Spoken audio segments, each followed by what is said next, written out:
Good morning, ladies and gentlemen.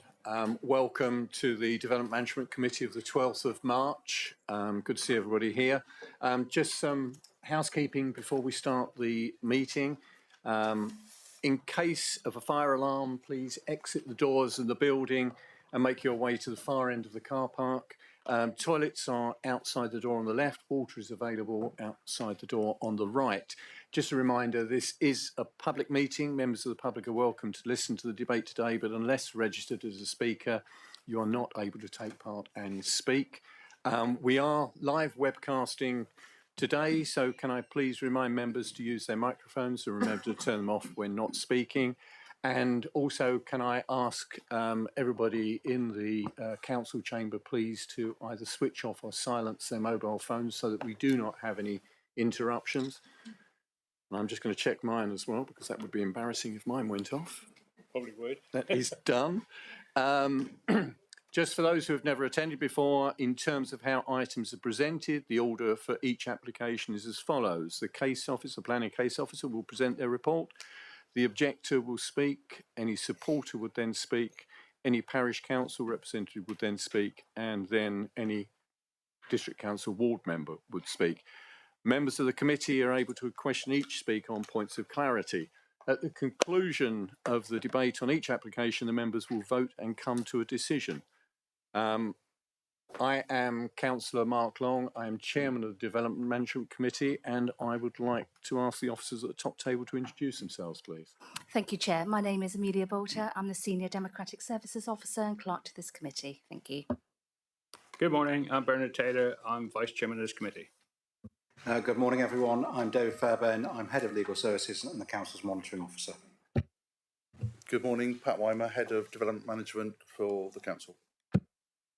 Good morning, Rosalie Metcalfe, Case Officer for the first application. And Adrian Noon, Principal Planning Officer, Lead Officer on that first application. Right, now we move on to the agenda. Thank you, everybody. Could I have any apologies, please? Thank you, Chair. We've received apologies from Councillor Panel and Councillor Hawkins is substituting today. Thank you. Thank you. Agenda item 1, the minutes. You've had the minutes of the meeting of the 15th of January 2026. Does everybody agree that they are correct minutes of those meetings? If so, could I have a proposer and seconder, please? Thank you. And could I have a show of hands if you accept those minutes, please? Thank you. Thank you. Agenda item 2, urgent business. There are no items of Chair's urgent business. Agenda item 3, division of the agenda. There's no reason to divide the agenda today. Item 4, declarations of interest. Members, do you have any declarations of interest in the matters before the committee today? Councillor Carson. Thank you, Chair. I'm an acquaintance of the architect on the next application. Thank you. Any other? Councillor Bonham. Yeah, thank you, Chair. With regards to 345325, I'm acquainted with the agent on that application. Thank you, Councillor Bonham. If there are no other declarations of interest this morning. Sorry, I gave the wrong number, but it's a different application, not the one I mentioned a moment ago. Thank you. Okay. Mr. Fairbairn. Chairman, thank you. Can I just confirm that in terms of Councillor Carson, your acquaintanceship is more a close association rather than therefore you won't be taking part in the discussion on that item? That's correct, Councillor yes. Bonham, is yours just a mere acquaintance? And Yes, it is. It's regard 3193. Thank you.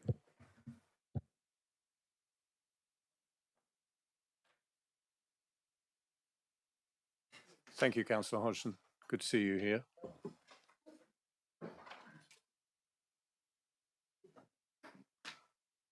We'll move to agenda item 5, public participation. The list of speakers for today's applications has been circulated to members. You have them before you.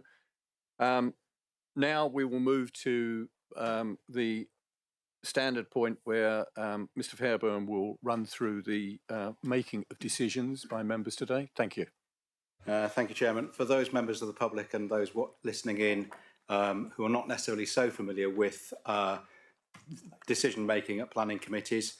The committee will have regard to the development plan and any material and all material considerations.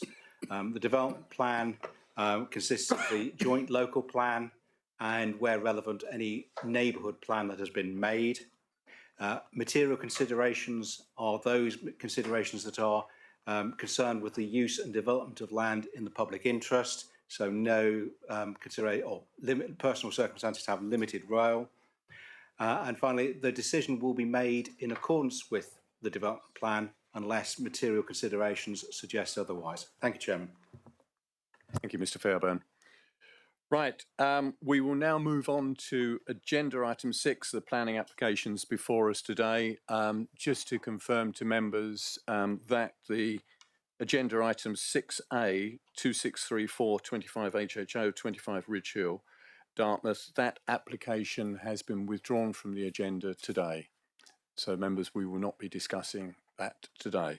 So we will now move on to agenda item 6B, which is 3453 25 FUL 1 Eddystone Road, Down Thomas. The case officer is Rosalie Metcalfe. The recommendation is refusal. Ms. Metcalfe, could I have your presentation, please? Thank you.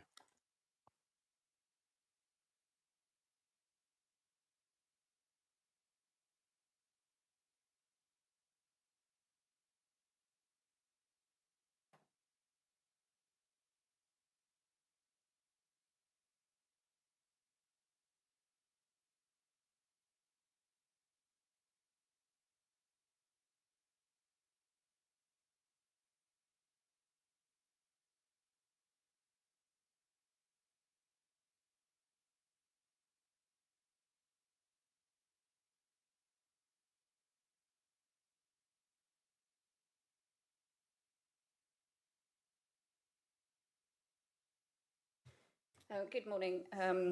This application seeks a change of use of the existing ground floor shops to form additional residential accommodation for the first floor dwelling that's existing at the moment. Right. The site is located in a prominent and accessible location within the village of Down Thomas. As you can see here, planning history shows that the premises was initially a garage and shop before gaining permission for the addition of a dwelling in relation to the business at first floor level in the 1980s, when the village shop then expanded and later the garage area became a bike shop. It is understood that the applicants are now retiring and have closed the village Ms. shop. Metcalfe, could I ask you to, you're presenting your presentation fairly quickly, Yeah, and I think no if you could slow down a bit, please. Yeah. Thank you. The applicants are now looking to retire and have closed the village shop and bike shop since December 2025, and are now seeking to change the use of the ground floor of the premises in order to utilise the space as part of the existing first floor dwelling. You can see in this photo on the left-hand side would be the village shop, where the village shop used to be, and on the right-hand side is where the bike shop, and the upper floors are then the dwelling.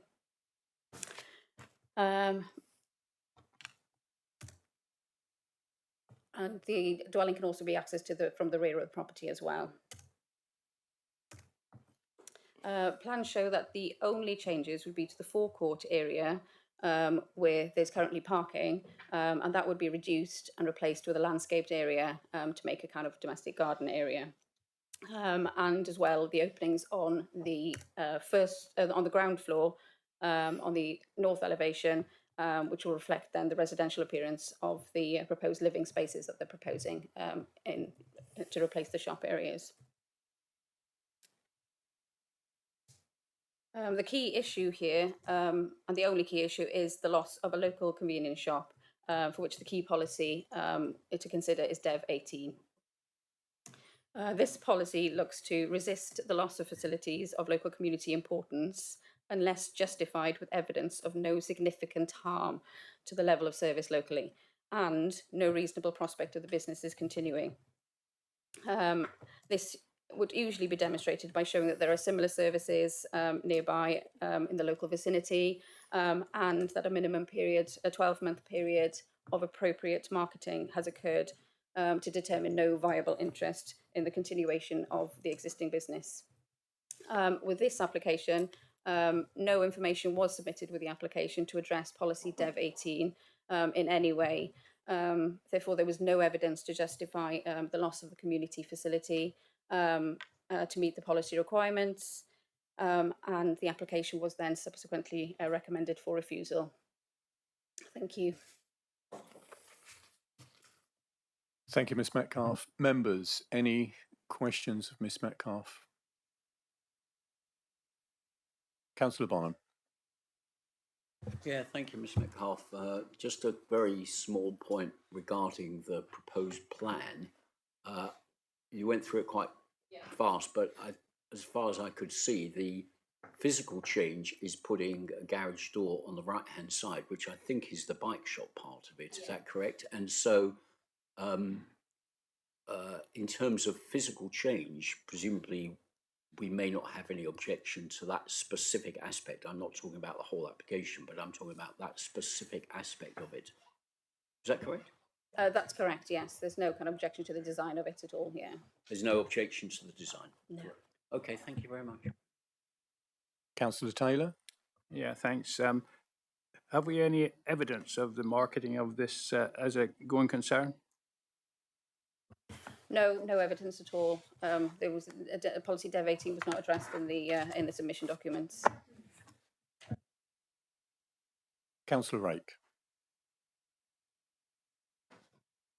Thank you, Chair, and through you. I wonder if we can have some idea of the extent of the accommodation currently provided by the first floor.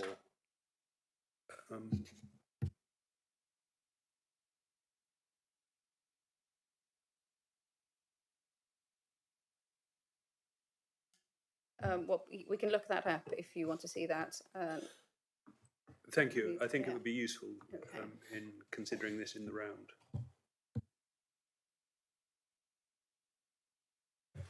Can I ask, has the parish council still not commented? The parish council has not commented, and I've checked the minutes of their meetings, and it wasn't addressed in the last 2 months anyway. Okay. Thank you.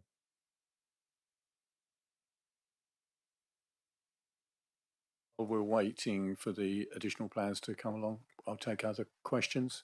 Councillor Hodgson. Thank you. Has there been any application at all for an ACV for this premises? Sorry, asset of community value, which sometimes communities gather together to protect a sale at any stage.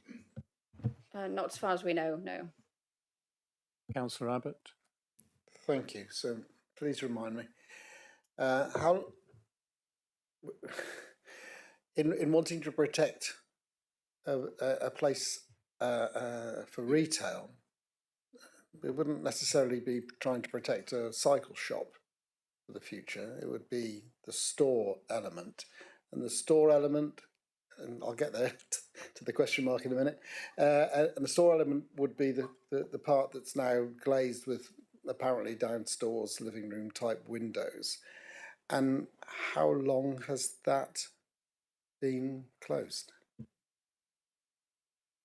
I understand that it's been closed since December. The main shop and the bike shop, I think both of them. I think they closed kind of end of November, the shop, and the bike shop then kind of mid-December. And so is the bike shop something that would be protected? It's still a retail unit, so it would still become under the same protection, yeah, because it would all have been the same unit. Ms Metcalfe, can I ask, as part of the consideration, are there any other shops in close vicinity to this? With the submitted documentation, there wasn't anything shown, but having looked online, I think there are a number of shops that would be eligible within kind of a 10-mile radius. Thank you. Do we have the plans that were requested yet?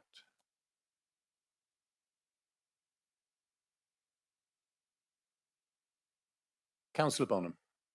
Yeah, thank you, Chair. Just wondering, roughly speaking, do we know how many people live in the village or nearby, let's say within walking distance of 2 miles perhaps of this particular building?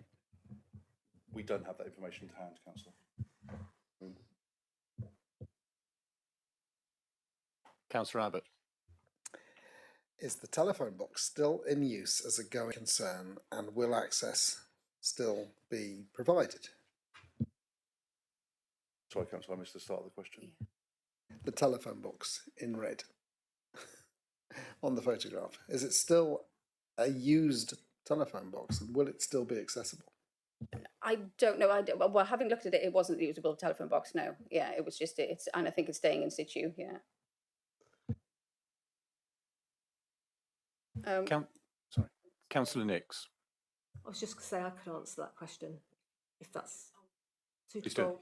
So no, the telephone box isn't used. There is also a post box just to the left as well, which is used and picked up from every day. Thank you. Just to so I believe the post box might be relocated if necessary as well.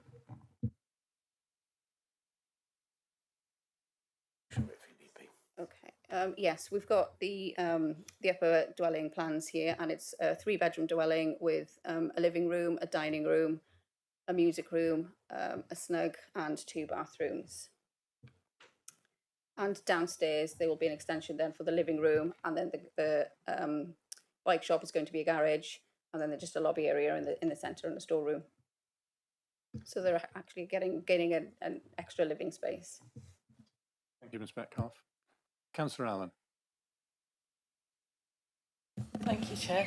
The post office, which seems on the map to be opposite, do we know if that sells goods, groceries, or is it just a post office? Do we know? I don't know, I'm afraid. No, I don't know the details of what it sells, I'm afraid. Members, any further questions? Councillor Hodgson. Yeah, thank you. I mean, what would be the normal length of time that we would expect to see somewhere marketed for other retail potential to come into a retail premises? Because it's only fairly recent that this has been closed, as far as I can see. According to our guidance, it's a minimum of 12-month period. Thank you. Members, any further questions of the officer's presentation? If not, I will move on to the speakers for today's presentation. There is no objector. The supporter, Camilla Ayres, if you'd like to come forward for your 3 minutes.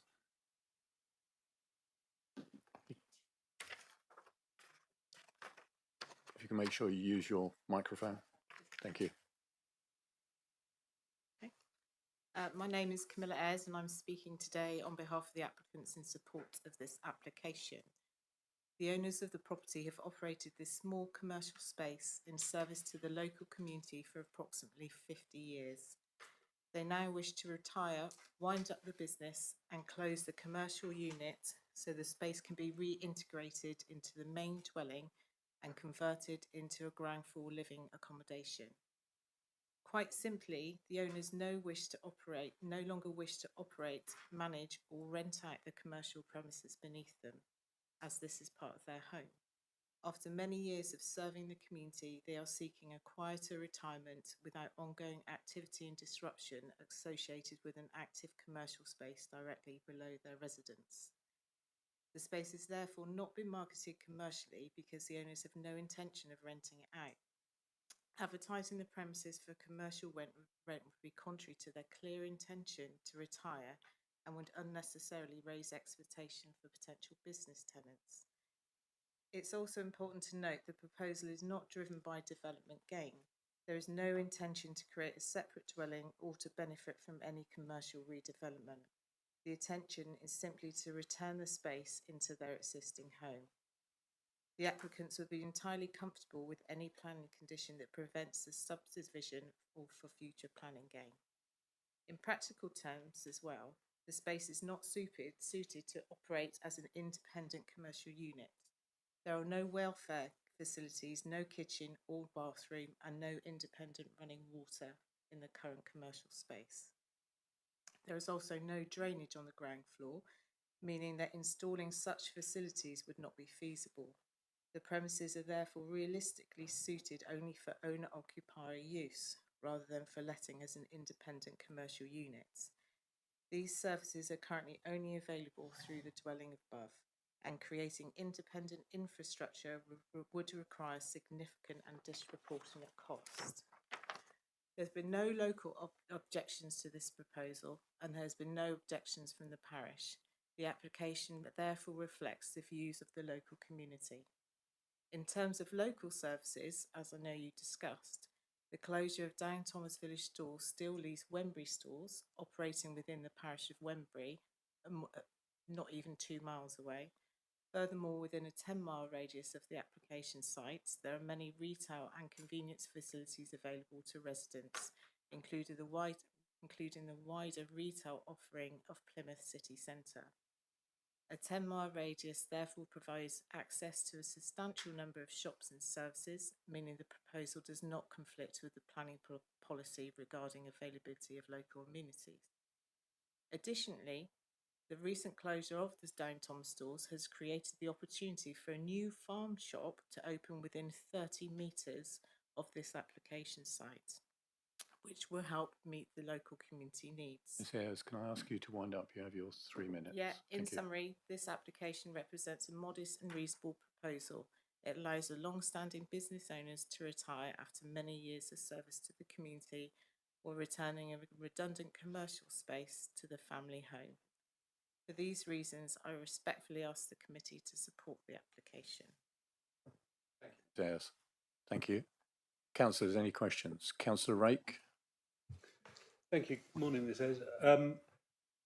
So just for clarity, you in your pretty much last sentence there, you referred to returning this to the family home. So was the shop carved out from a domestic dwelling? Yeah, the whole house was built with the shop, with the facility below it, and it was then converted into the shop. There's no toilet facilities down there, as I said. There's no drainage. There's no running water.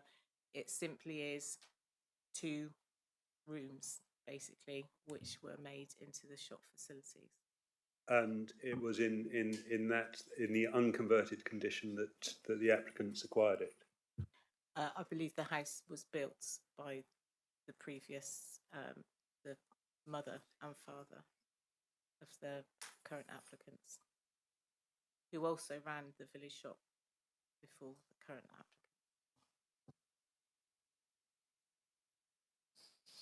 Thank you. Sorry, I'm still not. So it was built as a house, and then sometime during its life, it was converted into a shop. And yes, so the applicants' family members ran the village shop from a different premises within the village for many years beforehand. They then bought this site and built the current facility there, and the shop was built beneath it as well. Does that make sense? So the house, it was all built many, many years ago, over 50 years ago. It was built with the shop facility underneath it. Right. So it's never all been a house. No, but okay. So it's never all been a house, but there are no facilities down there. No, I understand that bit. It's just so it wouldn't be returning to domestic use. Okay, It would be. Okay, yeah. Okay. Thank you. Yeah. Okay, Councillor Allen. Thank you, Chair. So in the village itself, are there any other shops which could fulfil the same function as this shop did for so long? Yeah, as I said, the Muscle Inn in the village, which is literally 30 metres away from the current shop, they are in the process of opening a farm shop, which should be opening in the next couple of weeks. It's literally 30 metres. It's across the road from where that facility is. Yeah, they're opening up a farm shop. Thank you. Councillor There's Bonham. there's also an Asda's garage shop, literally about 2 miles away from this location as well. Councillor Bonham. My question's been answered. Thank you, Chair. Okay. Members, any further questions of Ms Ayres? If not, thank you very much. Thank you. We don't have a speaker from Wembury Parish Council, but one of the ward members, Councillor Nix. Yes, thank you, Chair. I'm sorry, I've written my statement here, but I don't know if I can read my own writing, so it might take a bit. Sorry. This application has been brought forward by an applicant who's lived in the area for over 50 years and has served the community for a very long time and retired last year when the shop closed. There are no changes to the overall built form, massing or height of the building. Whilst I understand that the JLP states in Dev 18 that the change of community facility needs to be sufficiently marked, etc., marketed for a minimum of 12 months, and that 6.72 notes that the loss of a retail use in rural areas is a pertinent issue where the impact of services are conversely proportionate to the amount of facilities available. The changes applied for on this application are directly proportionate for the applicant. With regards to the officer's point for Dev 18, the change of use will only be supported where there is no significant harm to the level of service locally. So, as already suggested, there is a post office service in the village, as well as a store and post office in the ward in Wembury, not very far away.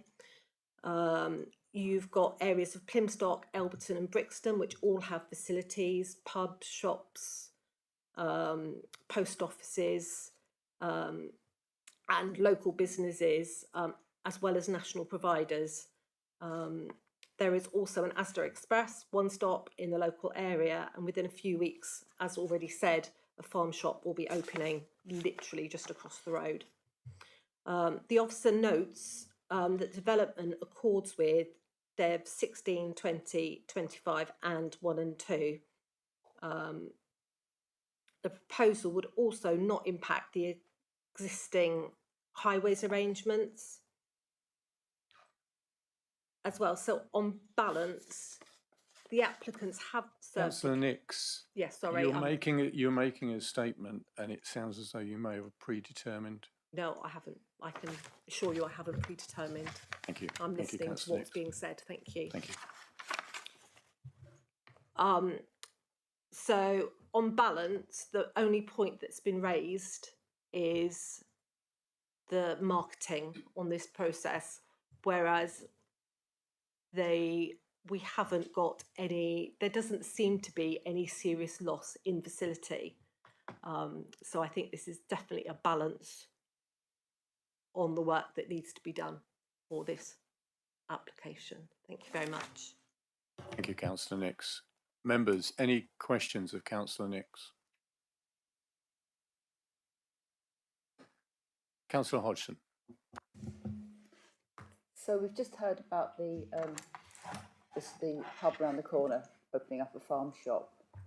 In your local view, and I accept that, if it hasn't opened yet, how can you judge to some extent? Would you anticipate that would take over most of the role that this current premises has had in the last, say, 5 years? It's really difficult to say because we're not aware of what the farm shop is going to sell. However, the bread, milk, etc., is going to be supplied by the farm shop. So. Thank you. Councillor Allen? Can I just also ask? So obviously there's a telephone box. It looks to me, has that been a post office in the past? And if so, where's the closest post office? So yeah, there was a post office, but there's post office facilities once a week in the village hall, and the next village across has got a post office that's open, as post offices are all day, every day. Thank you. Councillor Allen. Thank you, Chair. My question's pretty much been answered, but I think it's key, the fact that there will be a shop facility in the village. So are we absolutely certain that the farm shop is going to open? It looks on the map as though there is actually a post office opposite. Has that closed down? Councillor Allen, that's not really something that Councillor Nix, whether a property is, business is going to open or not. Councillor Nix couldn't answer that. That's up to the people Fair enough. providing it. Yeah, fair enough. But the question about the post office, you probably can. Thank you. That is an old post office. It is still marked on the map as a post office, but the only post office facility in the village is I think it's Tuesdays. They open in the village hall, but like I said, there's one in the next village along. Thank you. Councillor Bonham. Thank you, Chair. I don't know if you're aware or if you know if there's any bus service from the village to any of the other shops that have been mentioned. Or I'm not talking about the farm shop, but I'm talking about the Asda Express or the other shop that's 10-minute drive in Wembury. Are there any buses or any way of getting there by public transport? There is one bus a day that goes through the village, out and back, but that does meet up in a hub that could be used to go elsewhere. They've also got access to sort of dial-a-ride sort of services as well. Thank you, members. Any further questions of Councillor Nix? If not, thank you. That concludes the speakers on this application. So I will now move to the debate on it. Do I have a person to speak on? Councillor Rake? Thank you again, Chair. So I think this is a really tough call because on the one hand, so from my personal experience, I'm sort of vicariously involved in running a community shop in my village, and it's a tough gig. It's we can all agree that they're important facilities, but they're difficult to deliver in today's business climate, and without on a visual comparison. We're a larger village than Down Thomas, so I can see that. I can see the logic and the driving factors behind the desire to no longer run a shop there, and it flows from that it would make no sense to have a big empty space mouldering away beneath a residential property. So I can see that side of it, but also once they're gone, and very difficult to get back. And I don't think we can rely on the farm shop in the pub that sits catty corner to this, because that can change and change again, and so I don't think we can rely on the prospect of that opening up, and we are trying to make our communities more sustainable. So yeah, I will listen to the debate with interest, but I think it's hoping that I'll get some greater clarity on which way to go on this one. Councillor Donat?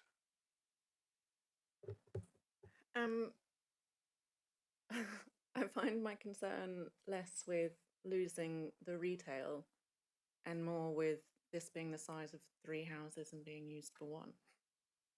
That's what is jarring for me. Thank you, Councillor Donat. Councillor Allen? Thank you. Also, having come from a small village, I absolutely recognise the importance of the village shop in terms of the community. When the village shop was shut in Slapton, it was quite devastating, actually. It was, we could say there was a shopping street 2 miles away, but actually in terms of community feel and community character, and particularly for the elderly, the village shop was incredibly important as a social centre as well as for retail. So the loss of a shop is bigger than it may seem to those who live in an area where there are lots of facilities. I wish were having this debate after the farm shop had opened and we could see the success or otherwise. It's a little bit difficult to judge the importance of this when we don't know whether or not that's going to work. So that's where I'm sitting at the moment. Thank you. Thank you. Councillor Abbott. Thank you.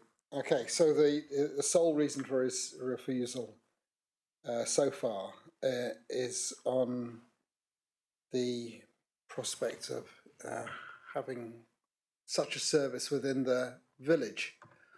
But there is no obligation on anyone to continue running this shop. And indeed, it's not a choice that we're gagging at to go and run ourselves. They could continue in this building forevermore as it is, and there is no obligation for them to open the lower floor and to provide that service which they have done in the past. I think I rather regard the potential farm shop as being almost a bit of a red herring, because something that might open in a few weeks, so we don't know what they're going to sell. Maybe.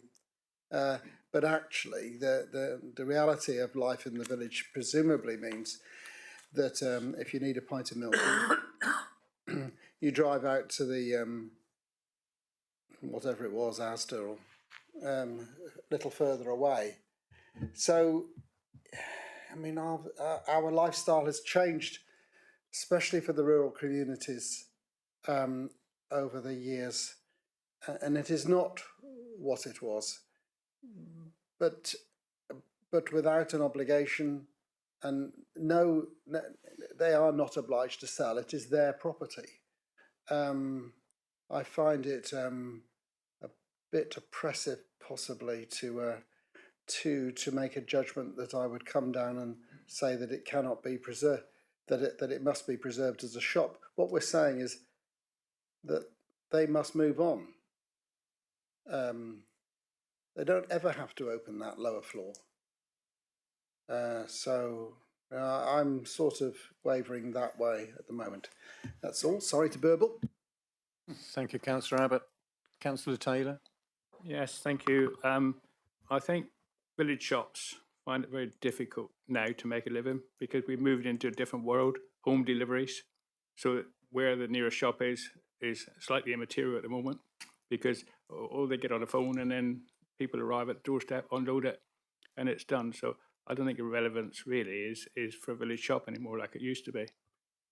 So that's my point on it anyway. Thanks. Councillor Bonham. Thank you, Chair.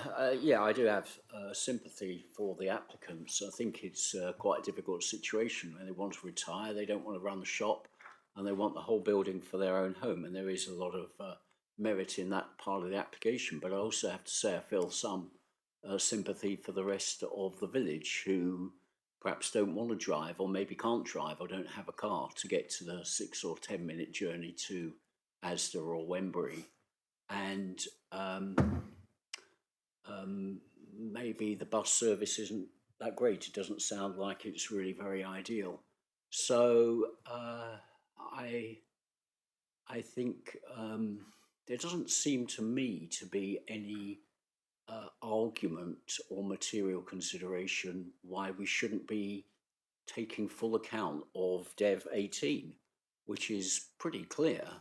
I think if the farm shop had opened, or if they tried to let this premise as a shop or community facility or asset of community value or whatever it may be, if they tried to do that for a period of time, I'd be much, much more sympathetic with the case. But personally, personally, it seems quite clear to me that they haven't complied with the policies that we've got. Sadly, in this case, I don't yet hear any mitigating arguments. Thank you. Thank you, Councillor Bonham. Councillor Hodgson. Thank you, Chairman. I was going to make a similar point actually around, well, our policy is there for a purpose. 12 months isn't the end of the world, and I understand when you retire every year feels a bit heftier. I'm beyond retirement age myself, so I know that one. But at the same time, I think this was, you know, the extensions and some of the work that's been done there has been granted because of the fact that they were providing a retail outlet, and not all of it I understand, but some of the extension was to allow that.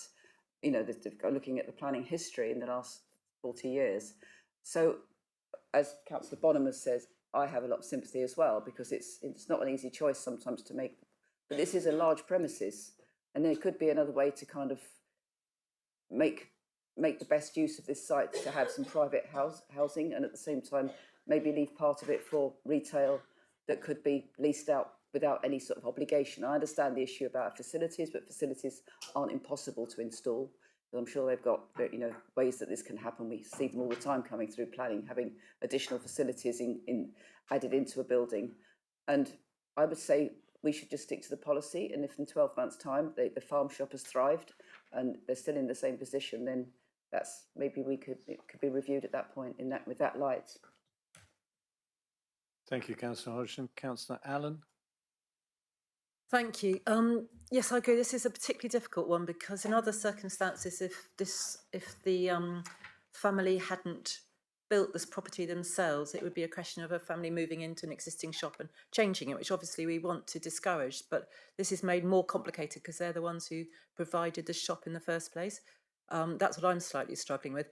But I would counter possibly Councillor Taylor's assertion that villages are changing and that you can easily get a pint of milk by doing an online order to Asda. I would say again that there's nothing more important for a village than the community aspect of a village shop. Elderly people don't want to go online to buy a bottle of milk, they want to go and talk to their friends at the shop. I think if we're looking as a council to support and encourage sustainability and resilience of a village, I think we should put the village shop front and centre of that. So it is a particularly tricky one, this, because obviously, as everybody else says, I have a lot of sympathy for people who want to retire and turn a house that their family built back into the house that they want. So yes, it's a tricky one. Thank you. Thank you. Councillor Dommett. How does it work? Like if we say that it needs to be put on the market and evidence that it's been put on the market for 12 months, but the people who own it don't want to, like how does that work?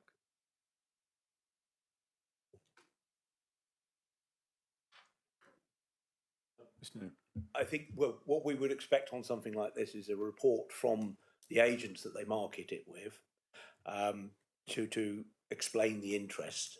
Obviously, a marketing exercise doesn't oblige anyone to sell it, but they would have to explain why they didn't if a realistic offer came forward. The intent of this is just sort of to back up the first strand of the policy, which says there will be no harm to services, significant harm to services, and that there is no reasonable prospect. So it enables alternative providers to have a look at the premises and see if it is a viable proposition.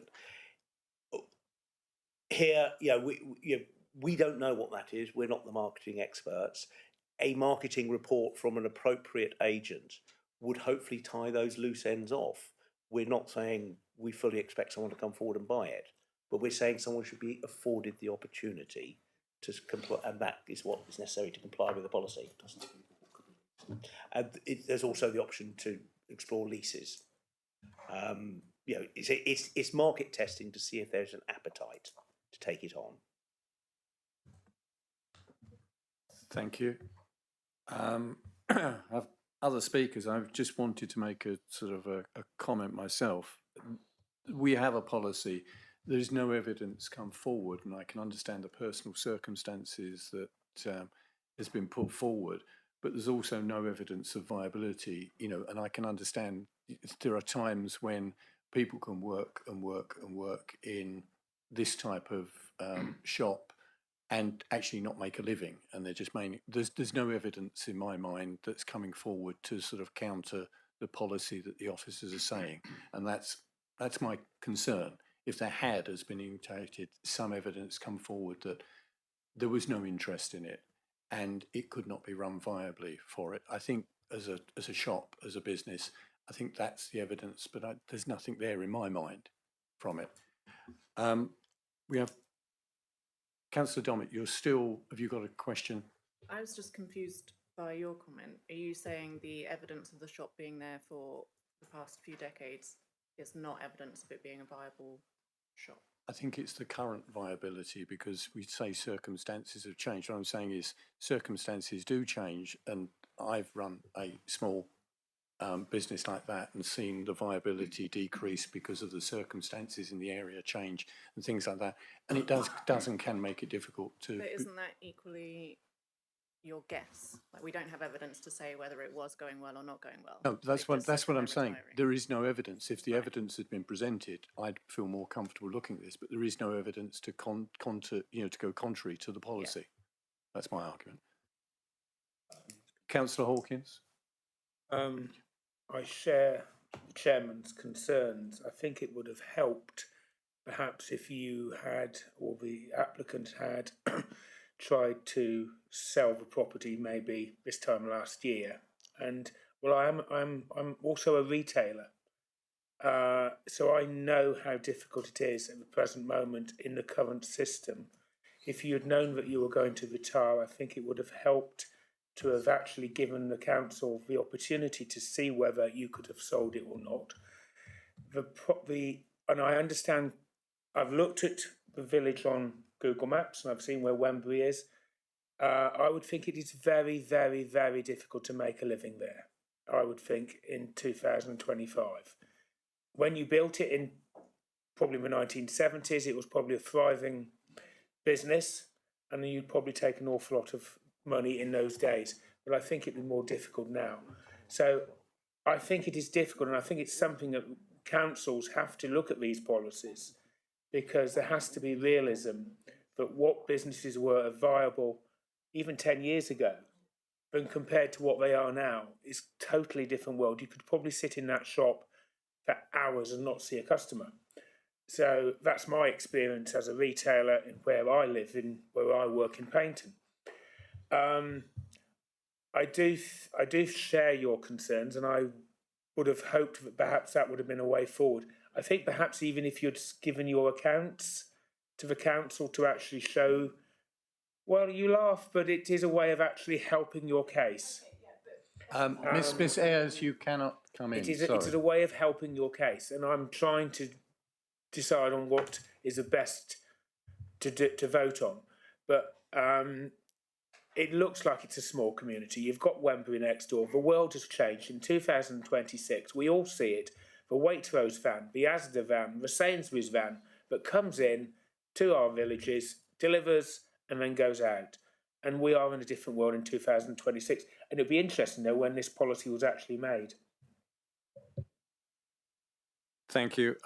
Councillor Nix. Yeah, I just wondered, obviously we've heard that the applicant doesn't want to market this. Would a viability study be acceptable towards this policy or not? I just wondered if that was a thing, whether it was a comparable. Mr. Warren? I'm just trying to phrase my answer. Realistically, it depends what that viability report says. If the viability report demonstrates that this business, unless I'm focusing on the retail shop rather than the bike shop, because I think that from a policy perspective, that's the one that's more important in terms of community asset, community service. If we had a report that sets out over the last, I don't know, 3-4 years, it was profitable, but now it's not. I suspect some of these shops are only profitable because, no, rephrase that. I suspect some of these shops only continue because they are operated by the people who operated for a long time, who live on the site, who potentially aren't paying necessarily a mortgage or rent on the property. And if there was a more commercial operator looked at it, they go, your sales figures aren't enough to make this a viable unit. We haven't got that evidence in front of us. I think if we did have that evidence to demonstrate it is not a viable unit anymore, because of all the reasons you've said, I suspect, I've got no evidence to back this up, it's just a suspicion, but I suspect Councillor Hawkins is right. You could sit outside that shop and you'll probably see more national supermarket vans delivering than you see customers going into that shop. I've got no evidence to back that up, but that wouldn't surprise me. So I think if it was demonstrated to be, it wasn't viable because it wasn't trading viably, I think that would potentially hit the part of the policy that says there's no harm to the loss, because it can't be harmful if it's if you're losing an unviable business because it's not being used. That's a very uncomfortable way of putting it, but but we just simply don't have that evidence in front of us. And I think it was, I can't remember if it was Councillor Bonham or Councillor, no, it's Councillor Abbott. Yes, you're right. The only concern we have is it hasn't been demonstrated that there won't be harm for the loss of the shop. We're not saying thou shalt never lose this shop. What we're saying is we haven't got the evidence to comply with the policy in front of us at the moment. Hopefully that gives some clarity. Thank you, Mr. Weimer. Councillor Bonham. Yeah, thank you, Chair. So I think we've heard quite a lot of points and sympathy for the applicants, but I think also the applicants might take on board some of the comments about representing this case with more evidence, or waiting for the farm shop to open, or looking at the viability and really making sure whether anyone would take it on, or marketing it for a period of time. But the fact of the matter in my mind is that it doesn't comply with the policy at the moment, and the evidence has not been presented, and therefore I want to move that we accept the officer's recommendation of refusal. Thank you, Councillor Bonham. I have two other speakers who've indicated. Councillor Taylor, I would say I'll bring in Councillor Taylor, but is there a seconder? For whoever came up with the quickest hand, I think that was Councillor Dommett. But Councillor Dommett's hand came up quicker before yours, and I'll take the first. So Councillor Dommett has seconded that. I will take, there are some additional speakers, Councillor Taylor and then Councillor Rake. Yeah, perhaps I could ask Patrick if he could clarify, if this goes away, it looks like it's going because of the proposal, what happens? They don't have to, they can just keep the bottom of that building empty, can't they? We can't force them to sell it. I mean, they just get refusal on converting the bottom, but they can still live in the flats that's livable in the top. Is that correct? Absolutely. There are no planning powers to force to keep any business trading. Absolutely. The only time that planning gets involved is if an application comes to us for a change of use, or if a change of use takes a change of use that requires planning permission happens without planning permission. Are the only times we would get involved. There's two things on.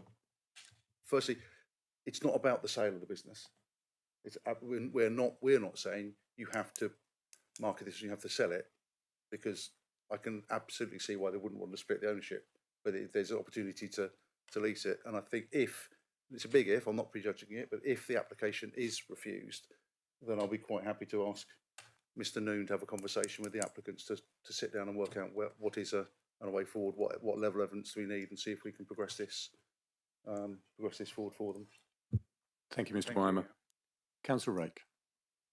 Thank you, Chair. I think it's important that we're very careful about making assumptions about viability, because, as has been noted, retail has changed, communities have changed, but so have people's lives. And there are models whereby you might have one member of a couple working from home and their partner could seek to generate additional income as a secondary income from a retail premises. There are all sorts of possible solutions. And I don't think, if this had come to us with even the barest dossier of evidence about efforts to market it, then I would support it like a shot. But I don't think we can allow the requirements of Dev 18 to simply be sidestepped, because it is an important policy, and it is an important building block of community resilience, and that's why I was happy to second Councillor Bond, and I hope the applicants hear this, that I think we're not expecting you to sell it, but we need something more than just. It says used the word intention a lot, and it's, I can quite understand the intentions, the desires, but I think we need something as well. So yeah, I've been convinced. Thank you, I've been Councillor swayed in that direction. Thank you, Councillor Rake. Right, we have, excuse me, we have a proposer and seconder for the officer's recommendation of refusal. We've covered this extensively. I am now going to take it to the vote. Can I have a show of hands for the officer's recommendation as proposed for refusal, please?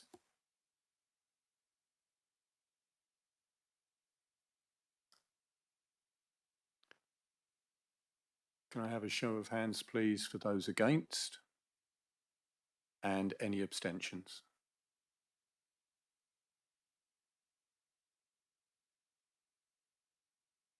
Abstaining. Oh, you're abstaining.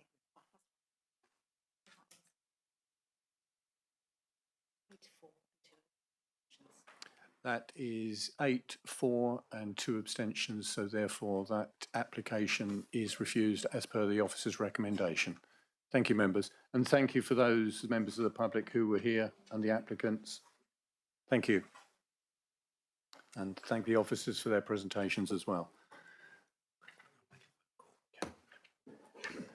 We will now... Thank you very much. Thank you.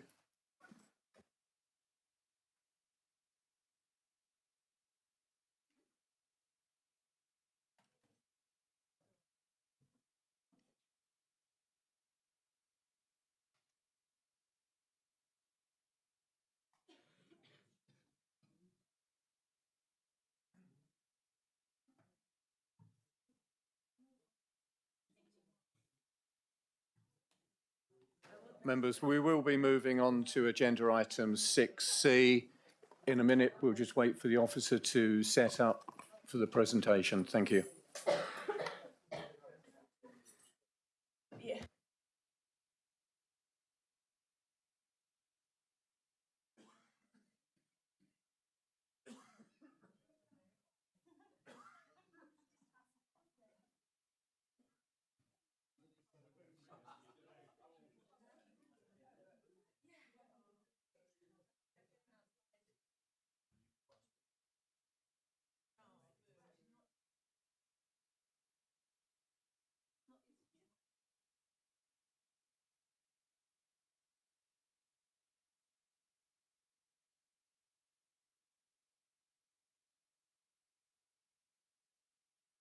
Right, members, now we'll move on to agenda item 6C, which is application number 236921 FUL, land opposite Lindale, Onslow Road, Salcombe. The case officer is Charlotte Harrahane, and the recommendation is conditional approval. Ms. Harrahane, have your presentation, please. Thank you, Chair. This application relates to a site to the north of Onslow Road in Salcombe. So just a bit of an explanation. This is a slightly different thing that we're asking members to consider today. So in 2021, an application was submitted for 2 dwellings on the site. It was considered by the committee in May 2022. The resolution was to approve the application subject to a section 106 to secure the principal residence occupancy restriction. So the site's in the Salcombe neighbourhood plan area. As we'll all be aware, Salcombe neighbourhood plan requires new dwellings to be restricted to principal occupancy, meaning that it can't be let or sold or occupied as a holiday home or a second home. It has to be the occupant's main residence. The neighbourhood plan at the time that the application was previously considered in 2022, Salcombe neighbourhood plan group were seeking a modification to the plan to require principal residence to be secured by section 106 rather than by condition. And that's the reason that the application was approved subject to a section 106. The committee gave weight to the fact that this modification was being sought. And so it was recommended that the principal residence was secured by section 106. So for various reasons, the completion of the section 106 has stalled, and the application has just kind of been sat really, and nothing's happened with it. the current situation is now that the modification to the neighbourhood plan is no longer being sought. The neighbourhood plan group and the town council no longer wish to make that change. So the current situation is that the neighbourhood plan permits principal residence to be secured by section 106 or by condition. Now, national planning guidance states that where conditions or section 106 is an option, conditions should be used. We really shouldn't use section 106 as where a condition would suffice. We've had various sites in Salcombe and elsewhere in the district where conditions are applied to secure principal residence. And this has been backed up by appeals. Inspectors have been very happy to secure it by condition. So what we're asking committee today is to alter the recommendation. So rather than being conditional approval subject to section 106, we are asking that the principal residence is imposed by condition rather than section 106. So there is no changes to the scheme that was previously resolved to be approved by committee.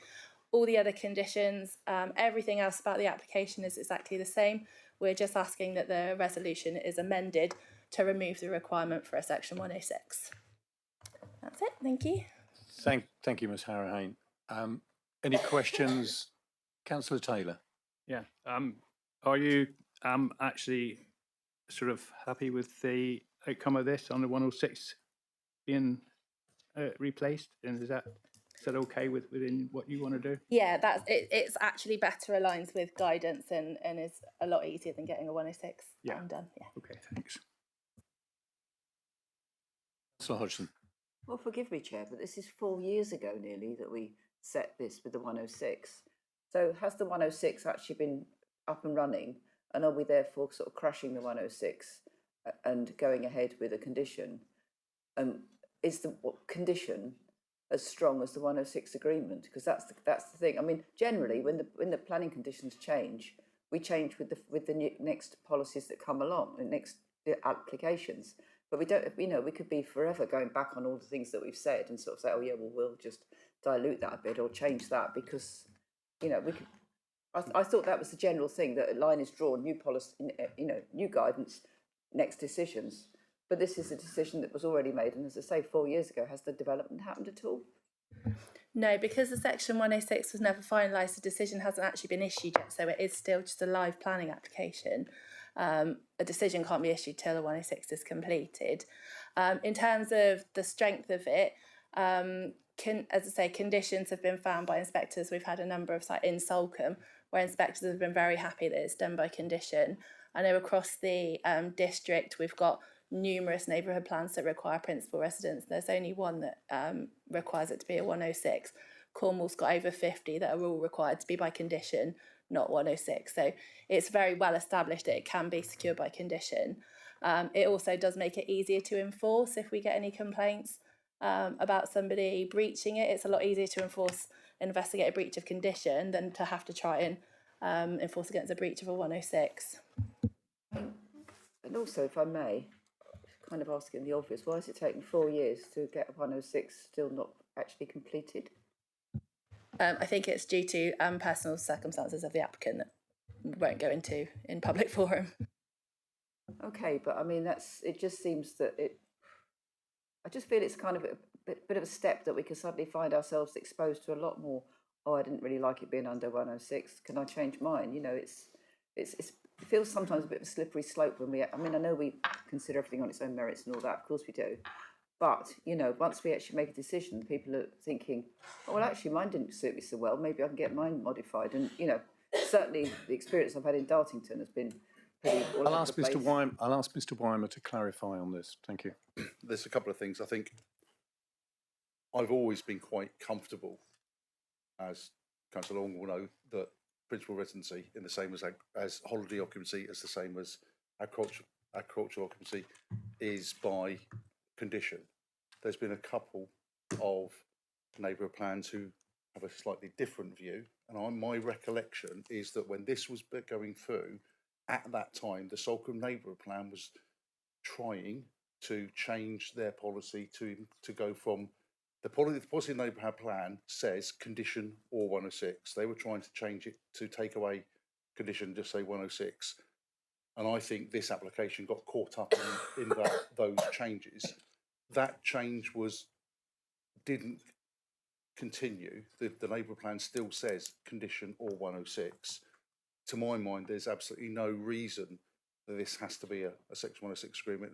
The condition has exactly the same strength, same wording, the same strength. As Charlotte says, in many ways, it's easier to enforce a condition than it is a 106 agreement. It's not impossible to enforce a 106 agreement. I'm not saying it is, but I think this would just line up with probably 90% of the other applications we've got with primary residency. So this really isn't someone trying to sidestep the process, and if it was, I'd be the first person to be calling foul. Calling foul. Councillor Bonham. Yes, I thought this was going to be so straightforward until I heard the officer's report. So now I'm sort of not quite so sure. So perhaps I could just be really clear. This was applied for and sort of nearly approved in 2021, but it wasn't approved, or it hasn't been issued, and it's clearly not been built because we haven't been able to sign, for whatever reason, the S106 agreement. But now the applicant has asked for it to be changed to a condition. Is that correct? Or are we asking for it to be changed to a condition? I do have a second question, but perhaps you could. Yeah, it was kind of a mutual discussion, really. Obviously, this has been in for quite a long time. It's been on my list of applications quite a long time. So I approached the applicant to ask kind of what was going on, what was the delay. And between us, we sort of discussed how to progress it. And one of the options was, because of the change in circumstance, in that there's no longer the modification being sought to the neighbourhood plan, that we could secure the principal occupancy by condition instead. But obviously, they would need to come back to committee. And second question, if I may, Chair, we feel it's more appropriate or stronger to have a condition. Can you just maybe elaborate a tiny bit on that to say why it's more powerful? I wouldn't say it's more powerful. I mean, they both meet the same objective, which is sought by the neighbourhood plan, which is new development, principal residence. So Section 106 and condition both meet that objective. As I've said, guidance, national guidance says that if there's a choice between the two, you should go for a condition. And as we've said, from our point of view, it is easier to enforce against if there was any problems or allegations that the site was being used differently in the future. So yeah, we're happy that it still meets the objectives of the neighbourhood plan. But yeah, I wouldn't say it's more powerful, but it has the same standing. And if I may share, my third point is, since 2021, when this application first came in, haven't there been some changes to, for example, biodiversity net gain or environmental considerations that we now need to think about or put into place that weren't in place 5 years ago? So biodiversity net gain, the requirements only kick in for applications submitted after a particular date, which I think was April 24. So because this application was submitted before that, you can't retrospectively apply requirements for things that were submitted before that date. So no, that wouldn't. Thank you. Councillor Dummett. I've been trying to work out how to say this without it sounding terrible. I have never seen S106 used like this, so please can you explain it to me? Like, for me, I've only ever seen it used in like big developments, and there's like a price to pay effectively of, if you're going to put in all of these houses, we also want you to put in a park. How has S106 ended up on this?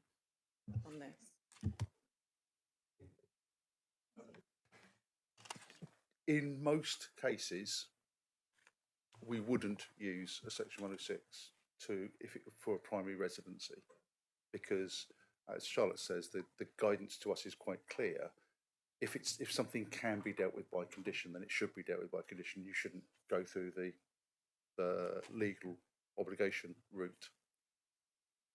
At the time, well, not at the time, from its first inception, the so-called neighbourhood plan requires primary residency and says condition or 106.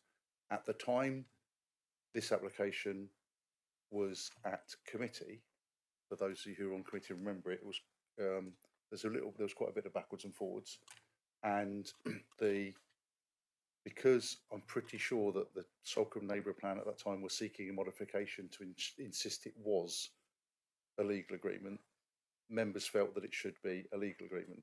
That modification has fallen away, hence why that's why we wouldn't normally put them in a legal agreement. So that having it as a condition is not a breach of the neighbourhood plan policy. That's the first thing. Primary or principal residency conditions, specifically in Salcombe, have been tested quite a lot, with 2 appeals at another site where the inspectors have been quite satisfied that the condition is appropriate and have dismissed 2 appeals now. 2 appeals to There's been another site as well in Salcombe. Oh, so it's on. So we've had appeals on 2 sites seeking to remove the conditions on the basis that they were not appropriate, and the inspectors have said no, it's entirely appropriate. So I'm really comfortable that the primary residency as a condition satisfies the requirements of the neighbourhood plan, ensures that it is a primary residency, and it does not need to be a Section 106 agreement. The condition is absolutely fine. I can't really explain it any other way, to be honest. I'll take Councillor Allen first.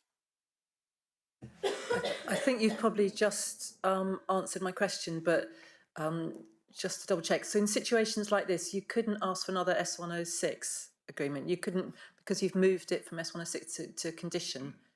You couldn't then ask for an S106 an alternative. Thank you.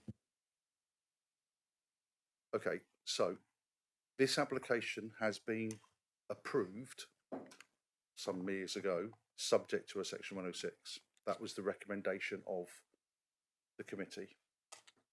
Section 106 hasn't been completed, and discussions have taken place, as Charlotte says, between the council officers and the applicants to say, actually, the quickest, more straightforward way would be to come back to committee and say this can be imposed by a condition, because that's what we normally do.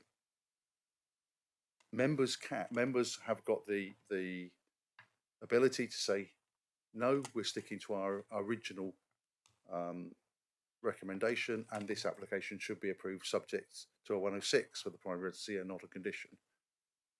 I would say that's not a reasonable position to take, because there's no negatives for it being a condition. The end result is exactly the same. It's just controlled by a condition rather than a Section 106 agreement. So yes, you could say it needs to be a Section 106, but I cannot think of any logical reason for you to say it needs to be a Section 106. Can I just come back? That wasn't quite what I meant. I mean, it's a sort of more general question, because it will no longer, if we agree to this, it will no longer be at S106. Is there then a space to impose another S106 on a different, looking at something different? I'm guessing your answer is no, but I want to ask the question. I'm really sorry, I don't follow the question. On this application or another application? I'm making it a wider question, so it's probably not for here. I'll ask it at lunch. Councillor, I don't think it's for here, because you'd be looking at a separate, different application under different conditions, different circumstances. So I don't think it's no. But in principle, you can't change something from an S106 to a condition, which means that there's no longer an S106 obligation. And then can you ask for something else as an S106? If you see what I mean, you can impose a different request. If I understand the question, right. So there's 2 elements to that, I think. What we've got in front of us is an undetermined application. So no signed 106, an undetermined application. If that 106 also included, for argument's sake, so it's a bigger application, it included affordable housing requirement or off-site highways payment, then those 2 elements absolutely have to be delivered by a Section 106, and at no point would we be agreeing to change that Section 106 to a condition. And also if the 106 had been signed and the application had been approved, then you can't just come back and say, oh, I want to change. It's not so easy to say, I want to change it to a condition. You then have to make an application to modify the 106, to get rid of the 106, and then make a further application to impose a condition, which would be so complicated it wouldn't be worth doing. So that, I think that's on part of the question. If you've got a situation where an application is approved with a section 106, it would be a very peculiar set of circumstances that you need to impose another section 106 asking for other things, because you'd have to deal with it at that point. If someone made an application to modify to vary an application, and there had been a significant change in either policy or something on the ground, so that things need to be changed, then possibly, but there'd have to be a material change in planning circumstances and a further application in front of us to impose. Thank you, Mr. Weimer. I have Councillor Abbott. Do you still come in? Sure. So just to address Councillor Dommett's question, so we're used to hearing about it to do with funding, and the principal issue that under the Town and Country Planning Act 1990, the Section 106 element of that, is that an act? I don't know. It is an act, planning act, that number 1 has 4 sections, of which the second is requiring the land to be used in any specified way. I guess that is what we're discussing here. And the one that we're used to dealing with is D, requiring a sum or sums to be paid to the authority. So that the law has lots of things going under this section of that act, and that's unusual to us because we have not heard about it, but that's it. Okay. Thank you, Councillor Abbott. Members, any further questions of the officer? Sorry, Councillor Rake. Thank you, Chair. So quite apart from anything else, and I don't know what work has already been engaged by our teams or indeed the applicant's advisors, but presumably a condition which is just sort of by fiat is cheaper for both parties. Is that the case? Yeah, if we pop a condition on the decision, then there's no need to engage lawyers on either side. But are we bolting that door after the horse has fled, or have? No, as far as I know, not a massive amount of work has been done on it. Mr. Fairburn's not here, but I'm sure he would be pleased to cross one off his list as well. And just in relation to your report as written rather than as delivered this morning, I mean, is quite a lot of this is hangover from the original application. I mean, the representations and stuff have there been relate to representations made on the original application. Yeah, so I've written at the top of the report there's an addendum to the original committee report, but then underneath it says report as presented, so everything below that is as was presented, so I haven't changed any of that. So that all relates to what the case was in 2022. Thank you very much. Thank you, Chair. Councillor Dommett. Can I just get clarity? You said that this was undetermined.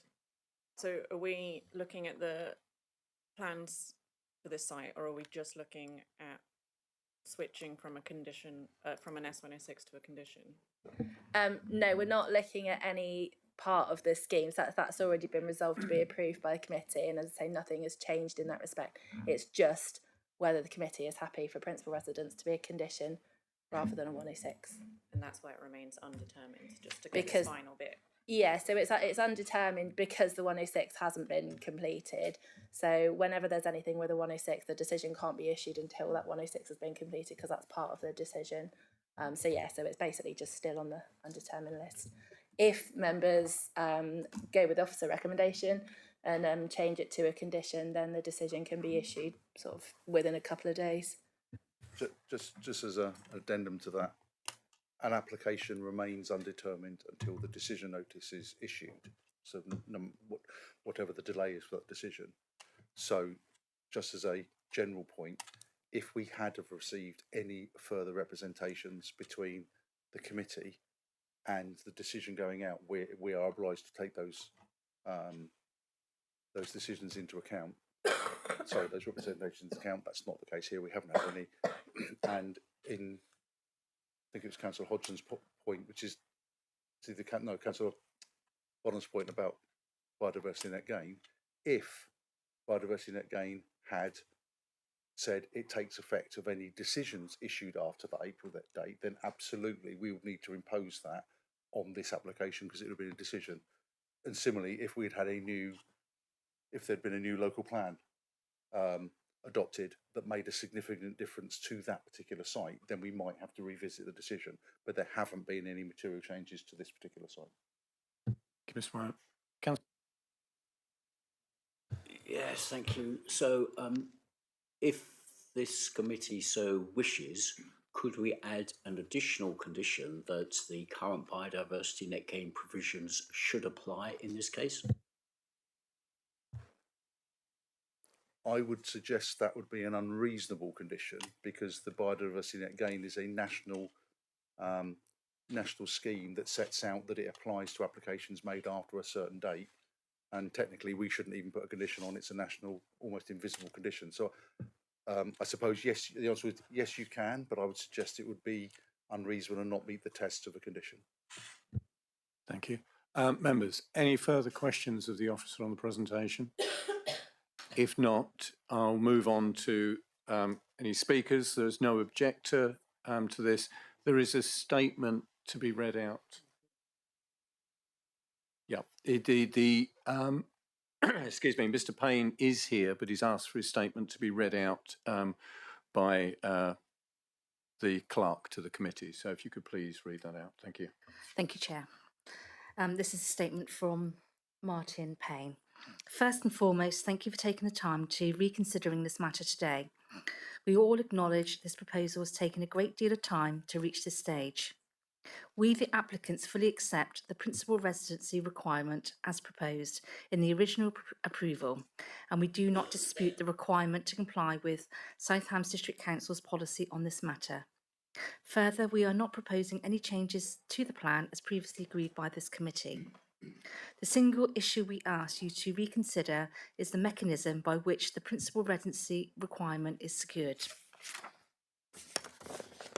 When this application was previously considered, the planning officer's report concluded the development was acceptable subject to conditions, all of which are accepted by us. However, he did not specify that a Section 106 agreement was necessary to make the development acceptable in planning terms.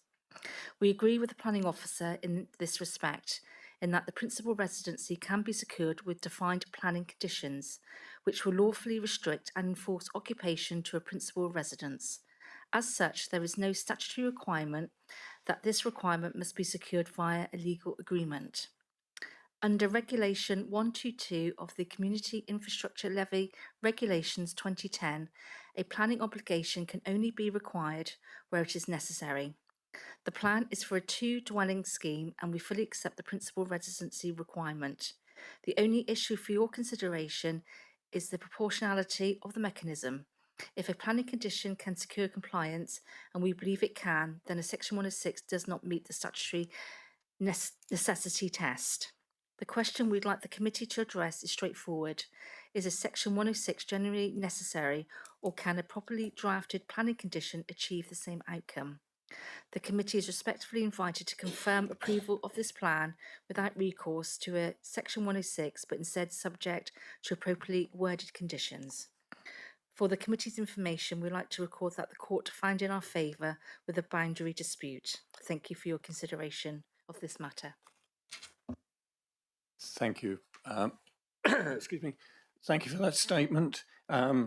Members, if there are any questions, but it's relatively clear Mr. Payne is here to answer them. If not, thank you, members. I am here as the ward member, and I think my comments would be that we primarily are looking at this, as has been said, as to whether, the Section 106 needs to continue, we need to continue with the Section 106, or whether the condition is suitable for the principal residence. It is clear that the neighbourhood plan requires a principal residence, and I believe, excuse me,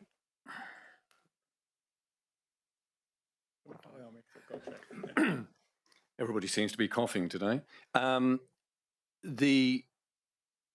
The reason that it's here is for the decision on the condition, and I believe it is a fair way. It has been shown in Salcombe quite frequently, as Mr. Weimer has said, that the condition has been upheld by inspectors at appeal, and so that there is no harm to the neighbourhood plan by the imposition of this condition rather than the section 106.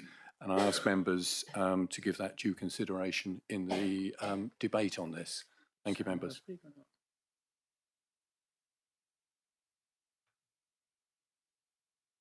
Thank you, members. We'll now move on to the debate. Councillor Rake. Although it was in the form of a question, I'd note Councillor Hodgson's concerns about that this is somehow undermining the S106. I mean, it would be removing the S106. But I do also note Mr. Weimer's reassurance that we achieve exactly the same end by different but more, I'd hazard, more streamlined, in a more streamlined way. And to that extent, I'm happy to propose that we approve the change from S106 to condition in line with officer recommendations. Thank you, Councillor Rake. You propose that. Do we have a seconder? I've just had an indication from Councillor Taylor that they will second. Members, any further comments on this application from members? If not, we do have a proposer and a seconder for the officer's recommendation for the conditional approval of the change to a condition for the principal residence on this. If there are no further speakers on this, I will take it to the vote. Can I have a show of hands, please, for the officer's recommendation? Thank you, members. That's unanimous. That is agreed and passed the officer's recommendation for conditional approval. Thank you, members. And thank you, Mr. Payne.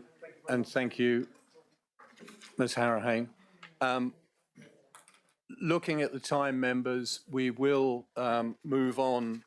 We have a planning application this afternoon, but we will move on and I'll bring forward the agenda items 7, which is the planning appeals, and agenda item 8. I was just going to offer that on the conclusion of where I was saying we were going. So we will move on to agenda item 8, but we will have a short comfort break. And can I say 10 minutes because people may wish to go and get coffee? Thank you.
Councillors, we are now returned we're moving the agenda forward slightly. So we're taking now agenda item 7, the planning appeals update. And can I remind members, if you're asking questions, to use your microphone during this? Thank you, Mr. Weimer. So in answer to the first question, 2014.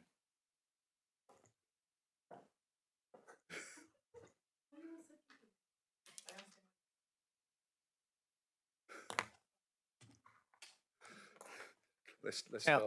can we move on? I apologise in advance if I cough through most of this, so bear with me. Because there wasn't the committee last month, we've got a bumper edition this month. There's 16 appeal decisions for me to go through.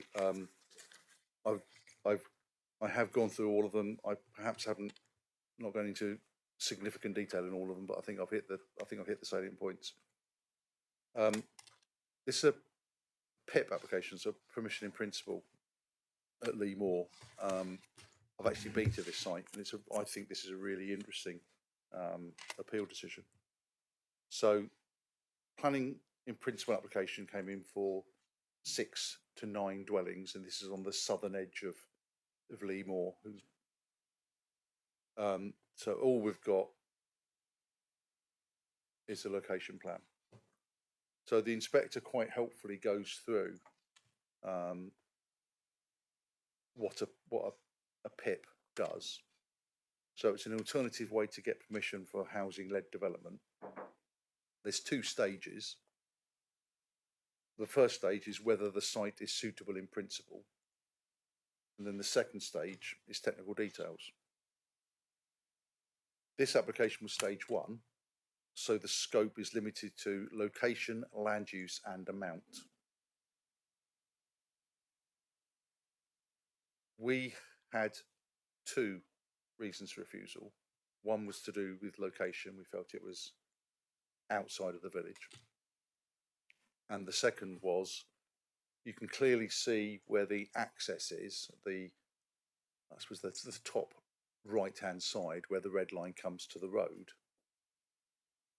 Immediately in front of that, it's just a field gate. Immediately in front of that, in line with the building that's to the right-hand side if you were going in, is a TPO tree. So we felt that it was going to be challenging to get an access there, and they hadn't demonstrated you could get an access. And we said, well, that's location. The location, it must come down to a location. If you can't demonstrate you get an access. The inspector just effectively batted that away and said, no, that's a matter of technical detail. So if you have a site, so you can get a permission in principle at stage 1 for a residential development when the council believe you have no prospect of getting an access. Now, I totally accept that the inspector is right in terms of the way the regulations are written, I would suggest that perhaps that's a little bit bonkers. You can get permission in principle if you can't get safe access to it, but that's where we are.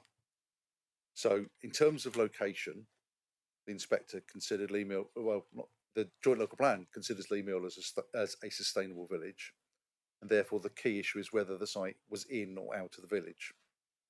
The inspector considered it squared off the village and therefore was more within than outside, and therefore the land use and the location were acceptable. Where it fell down was on a mount. So in the site is at different levels. It goes up, then wraps around the applicant's property and then another property. And the appeal decision said that it's not clear that you can get 6. The application was for 6 to 9. The inspector can't approve it saying, well, actually, it's okay in principle, but you're not going to get 6. They have to consider what's in front of them, those 6 to 9. So it was effectively refused on the basis that it hasn't been demonstrated you get 6 there. It's unlikely you could get 6 there because of the topography and the impact on the TPO tree and the impact on neighbours. So it was refused, but only on the basis of 6 to 9 is too many. Absence of a 5-year supply was a factor, but I don't think it was a determining factor in this.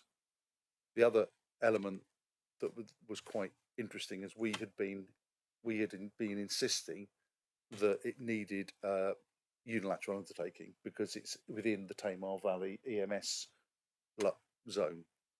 The applicant or the applicant's agent was arguing, no, you can't have a unilateral with a permission in principle that sets it aside. The inspector's been quite clear that the environmental impact on the Tamar Valley SAC is such that you cannot approve this without a unilateral. So that has really clarified that point. So there's 2 points to take away. Yes, if you have a permission in principle within the Tamar Valley EMS zone, we do have to have a unilateral, so they pay money towards mitigation. That's a good thing. And it has clarified that access is absolutely not a matter for stage 1, which again I don't disagree with the inspector, and it's good, but it's good to have that clarification. And you'll be no surprise that as within about a week of this being refused, there's a further application come in for a lesser number, which I think would be almost impossible to refuse given the inspector's decision. However, let's wait and see what happens with technical details, and they try and see how they're going to get an access around a TPO tree, where as soon as you go over the access, it's going to go over the roots. So, Councillor Allen. Thank you. When you're looking at something like this, do you take into account the enormous mine that's behind it? I mean, in terms of planning, you know, sort of talking about sustainable villages and things, it's a mine. It's sort of perched on the edge of a mine, isn't it, Leemore? So, how does that affect the sustainable village aspect of it at all? Well, no, it doesn't affect the sustainable village because the joint local plan identifies Leemore as a sustainable village, and I think the majority of the village is pretty much of the same age, and not that modern. I would say probably 80, 100-year-old. I suspect they feel like the majority were miners' cottages, and it's not hard rock mining. It's China clay, isn't it? It's open cast. It gets blasted out. So you've got a big pit behind. You've got a big pit that's no longer used in front. I suspect this bit is less likely to be undermined by the mine because those properties have been there for so long. But it's not something we really take into account in the pit. Is there a question coming? Councillor Abbott, Councillor Bonham, is there a question coming? Thank you. On this application or the next one? Mr. Weimer, please continue. Thank you.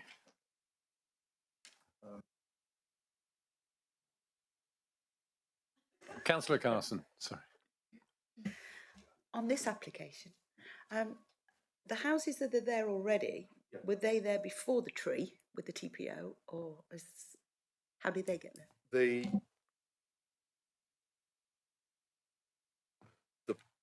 The properties closest to the two larger properties, not the terrace, are relatively modern.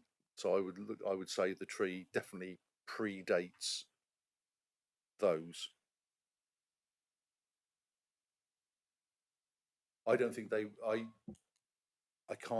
honestly don't know whether the TPO predates those, but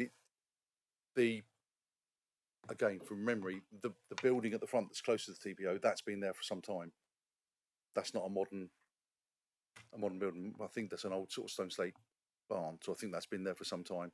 And I think the dwelling behind, because the way the land rises, I suspect wouldn't have had an impact on the TPO. So is there an opportunity for the applicant to change the access then? Well,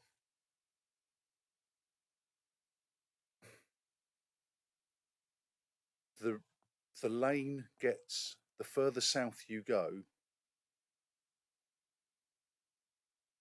the less smooth that lane becomes. Whether there is an opportunity to put something further down, because it's in Blue Land, so it's in the applicant's control. I would say there's virtually no prospect of getting any access from anything other than that lane to the front, simply because of topography, the mine down land, and where the existing roads go. My understanding is they've come back in with fundamentally the same plan, but just a lesser number. Does that help? Okay.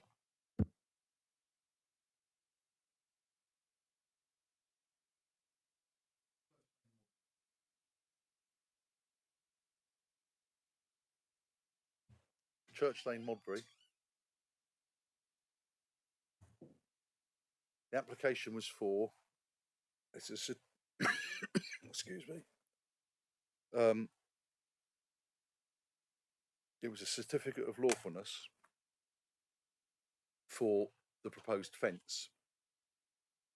And the location of the fence is on top of an existing wall that pretty much is on or towards it's quite close to the highway, and they wanted to put a 2 metre high fence on top of the wall. We said no, that's not permitted development. It requires planning permission because it's a fence more than a metre high, adjacent to a highway. The inspector agreed with us and said it's been quite established in case that adjacent doesn't mean abutting. Adjacent is slightly different. This clearly was adjacent to the highway and more than a metre high, therefore does require planning permission. Any questions? No? Okay.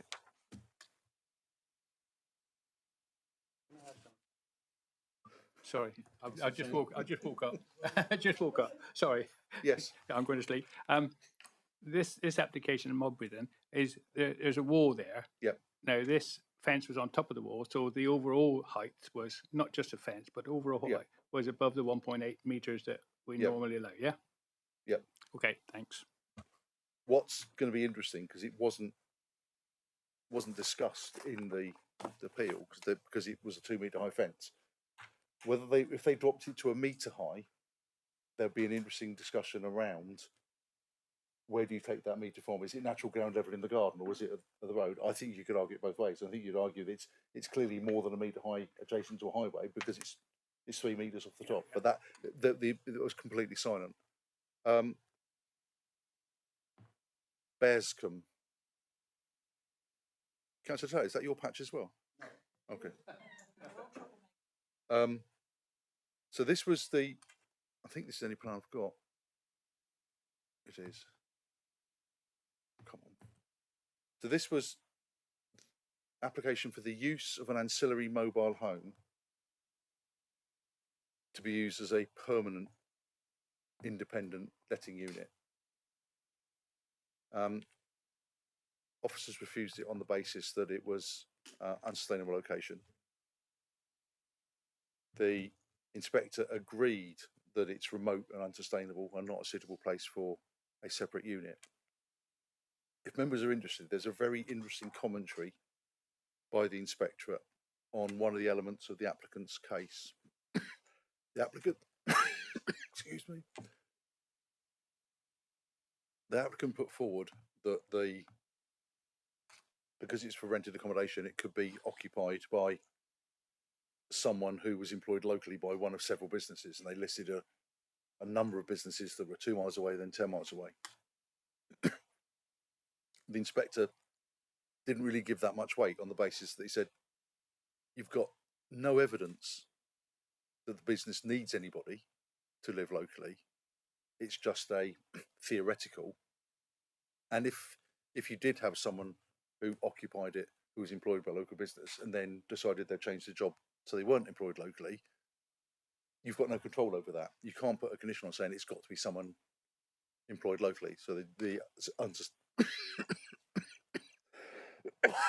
unsustainable location overrode it. Can I move on?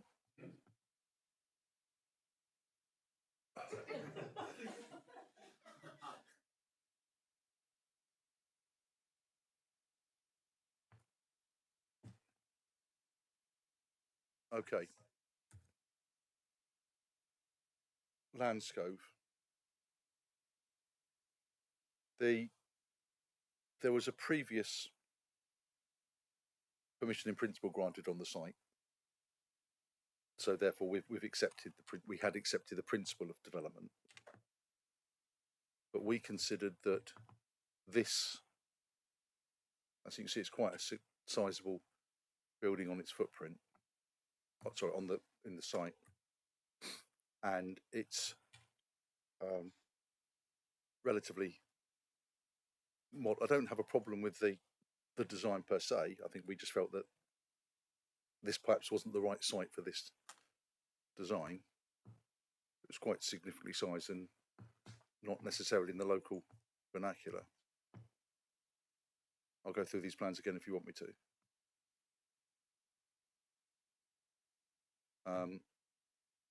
Is this currently just a flat site? I mean, so this is all new build? Yes.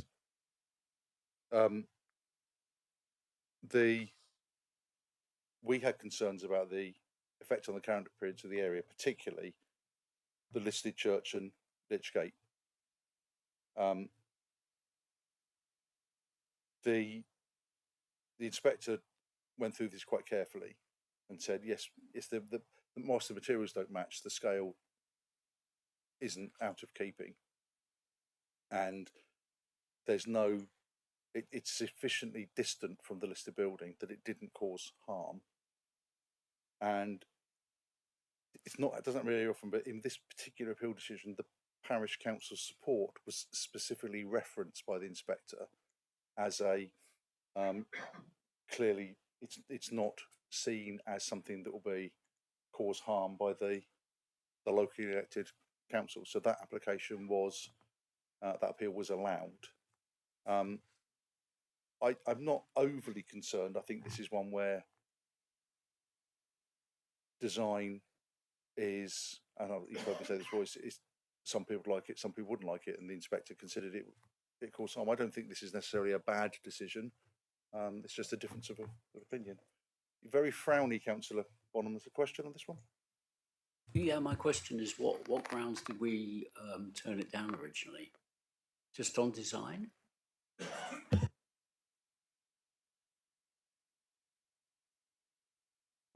It was the effects on the character appearance of the area and the setting of the Church of St Matthew and the Lichgate. So not design per se. As I said, I don't have a problem with this design per se, but we felt that perhaps wasn't the right site for that design, but the inspector disagreed. Councillor Carson. So if you've got listed buildings around it, would that new building become listed by association? No. You'd to be curtilage listed, would have had to have been. My recollection is it had to have been in the curtilage of the listed building when the listed building was listed in the first instance. But in this case, the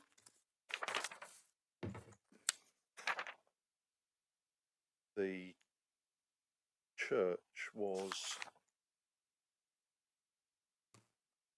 apologies, I haven't got that, I'm afraid.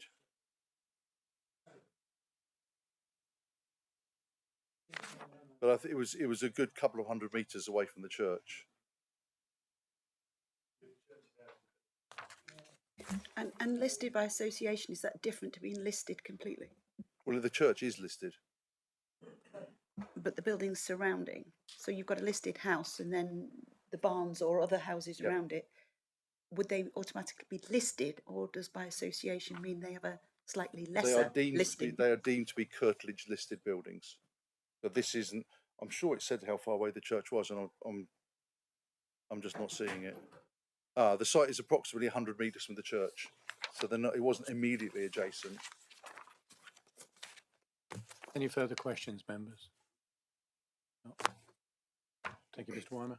I mean, all the plans are online if there's specific cases you want to look at.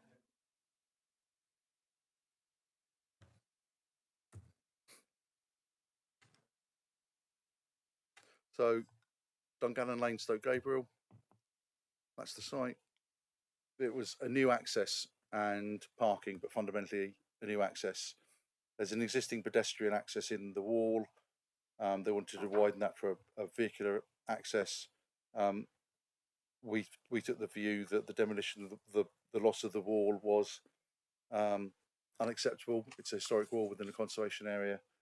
The inspector agreed that the loss of the wall was less than substantial harm, but there's no public benefit to balance that loss of substantial harm. Therefore, the application was refused. There's private benefit, but there's no public benefit. The appellants put forward a case that there would be public benefit because you're taking a car that's parked on the narrow lanes off the narrow lanes, but the inspector said that's still more of a private benefit and not a public benefit to justify the harm, albeit less than substantial, of the loss of the historic wall.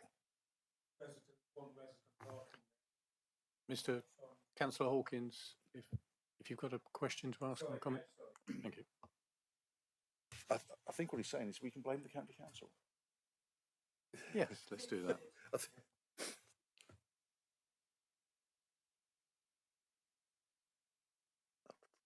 Hunsdon. Oh, I'd be interested in members' opinion of this one. So, this is the replacement of a sunroom with a 2-storey extension. As it's gone to appeal, clearly officers recommended refusal. So, the top is existing, the bottom is proposed.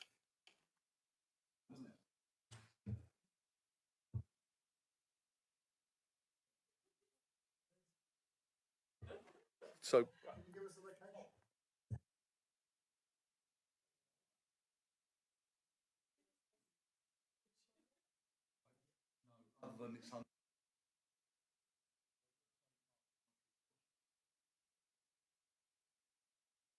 Microphone.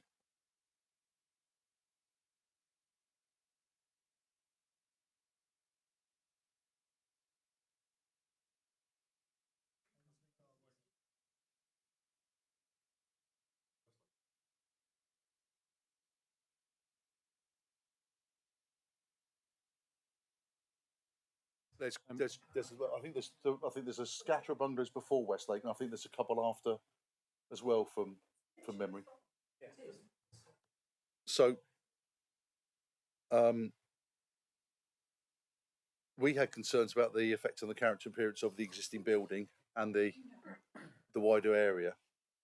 The appellant put forward not an unreasonable case that they considered that the current building to be without character or charm, and therefore what's the harm? The inspector, can we be a little bit careful, because I am nervous that we are still streaming at this point. The inspector said the existing building, its appearance is typical of dispersed rural properties in this area, and it contributes positively to areas of low-key rural distinctiveness. Low, yes, low bungalow, in other words, I think. And the extension competes rather than complements the existing dwelling, and there was an unacceptable level of harm to the character and appearance of the area.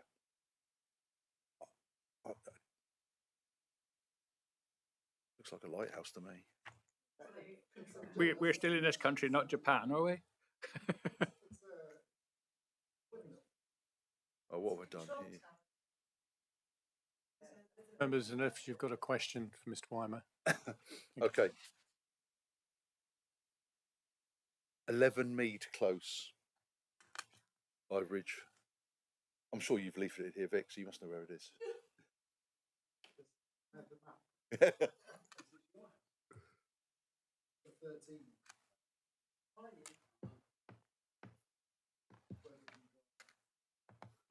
So,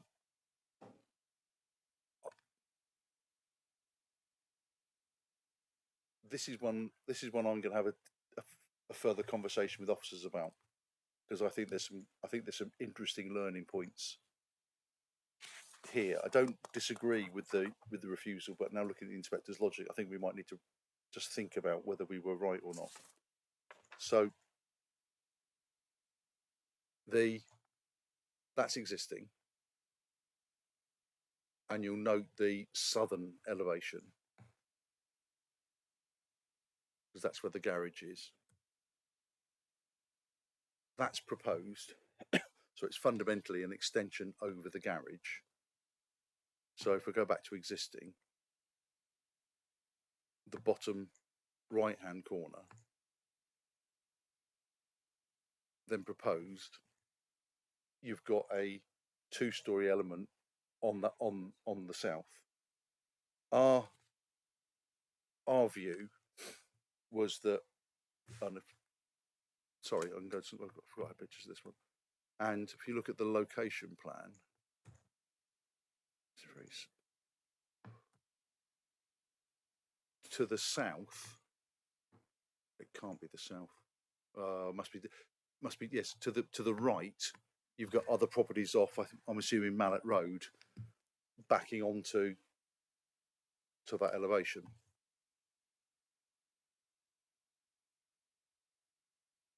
So that's the property. So it's effectively putting an extension over that garage, and you've got properties to the right hand side there. So our view was that because of the level change, because the neighbouring properties are lower, and because this increases the amount of, this raises the height of that wall that's closest to them, that would have resulted in an unacceptable overbearing relationship, because it's a taller wall, and the separation distance is 10 metres, and the RSPD says it should be 12 metres. So we've taken, well, it doesn't apply with the SPD, it's 10 metres, they're lower, it's higher, it's unacceptable. The inspector's taken an alternative view that said that accepted that our SPD said 12 metres, but context is key here. And at the moment, you are looking at a not an insignificant, because it's higher, garage gable end. Behind that, you've got the existing house. So all you're doing is pulling that existing house wall further out. So yes, it will be visible, and yes, it will be closer, but you're not losing any element of sky. So he didn't feel it was an unacceptable overbearing impact. Any questions? Councillor Rake. So does the inspector reckon, I mean, because I in the sort of physics, if you did the ray diagram, I can see what the inspector's saying is that, but at the moment, looking at at that elevation, the south elevation, it's broken up. It's not just one flat expanse of wall. So although the sort of massing isn't, I mean, although so it feels that the inspector's sort of dismisses that the visual impact of it being. It's a really interesting decision. It's a really interesting decision, because I don't think, I'm not sure every inspector would have come to this conclusion. I think it's very much an individual inspector's view of what isn't acceptable in terms of relationships between dwellings, which kind of, I think, mirrors discussions committee have had on similar things, where some of you think, yeah, that's fine, and others will think, well, actually, no, it's a little bit too close. It's one of those that really highlights the it's not always black and white. Councillor Carson. So we had something similar in Wembury, where we had a 2-storey side extension over a garage right next to a bungalow. Yeah, but that's the coming up. Officers didn't. Yes, it is. It's coming to that in a minute. Yeah, didn't see a problem with that. Councillor, it's coming to that in a minute, sir.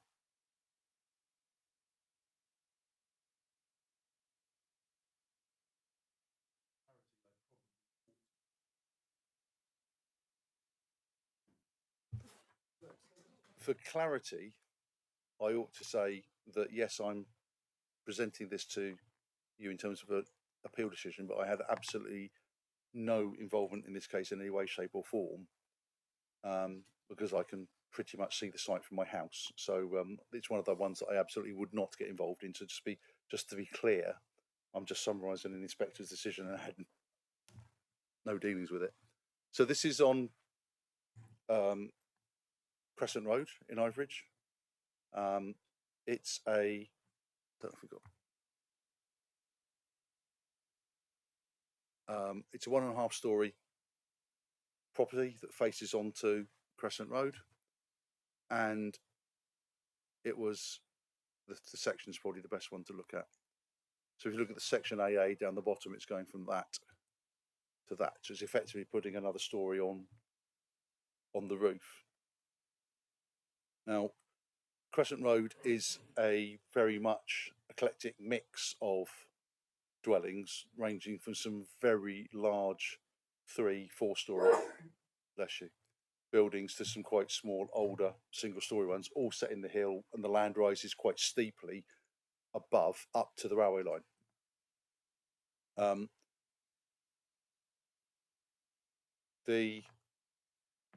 It is, I don't know, probably 80s, 90s, probably. So it's 1.5-storey, relatively modern. And I am calling it relatively modern, even though it's probably 40, 50 years old.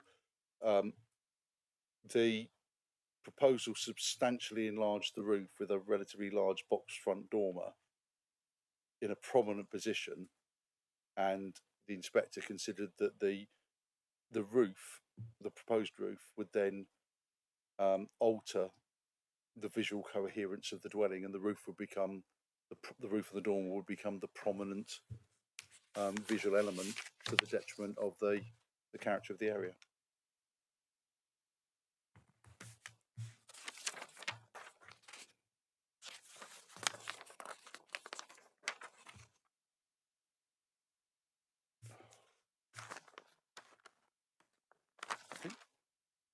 I think we're coming on to two applications for extensions to barn conversions, but we may not be. So yeah, this is Church, isn't it? This application for timber-clad, zinc-roofed extension on a semi-detached barn. So that's proposed. That's existing. So you can see it's the top. If you look at the top right hand, if you look at the two right hand drawings, they probably show it the best. You've got the northwest elevation as is at the moment, then the section through, or the southwest elevation. So you've got I suppose a square flat roofed or very shallow pitch roof coming on that elevation, and that's what it is. That's what it is at the moment. So we took the view that it was an unacceptable addition to a non-designated heritage asset, because it's clearly a converted but traditional barn, and that would conflict with good planning of keeping the character and appearance of these more traditional buildings. The inspector confirmed that it was a non-heritage designated asset, that the level of intervention was such that the character still had been retained, and that the extension disrupts the building's simple, modest, compact proportions, which are central to its historic character, and the additional massing dilutes its agricultural, the visual agricultural character of it, and therefore does not respect the historic character of the building, and therefore should not be allowed.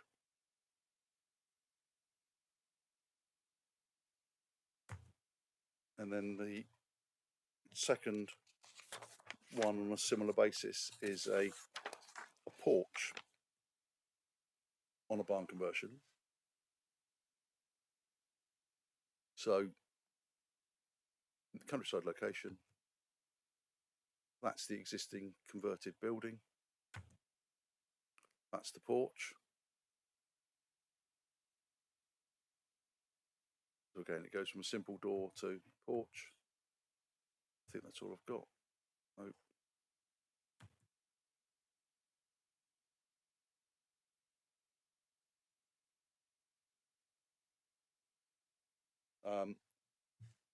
Similarly, we took the view that the porch wasn't appropriate to historic converted barn, and the inspector agreed that it's a non-designated heritage asset. Typical right words, wrong order, and it's the overly domestic design of the porch was at odds with its agricultural character. Councillor Rake? Just, I mean, it's these are interesting, not least because I'm surrounded by converted barns. I know, like to know what I can defend and what I can't. But on this one, presumably that porch would offer a not insignificant gain in the energy efficiency of the building. I'm just wondering how we square those two things. It's a very good question. I think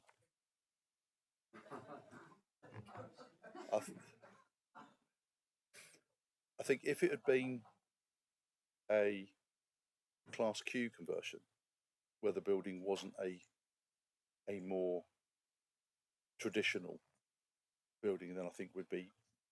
I don't know whether I'd still be happy with quite that domestic proportions, but I think there's more of a chance. I think there's a real tension between keeping the character and appearance of traditional buildings and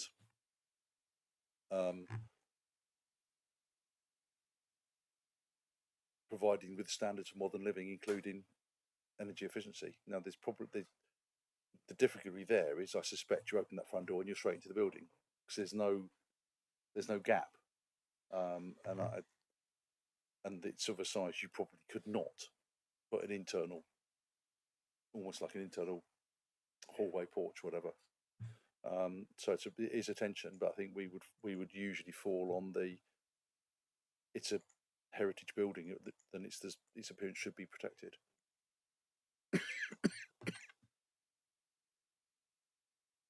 Move on.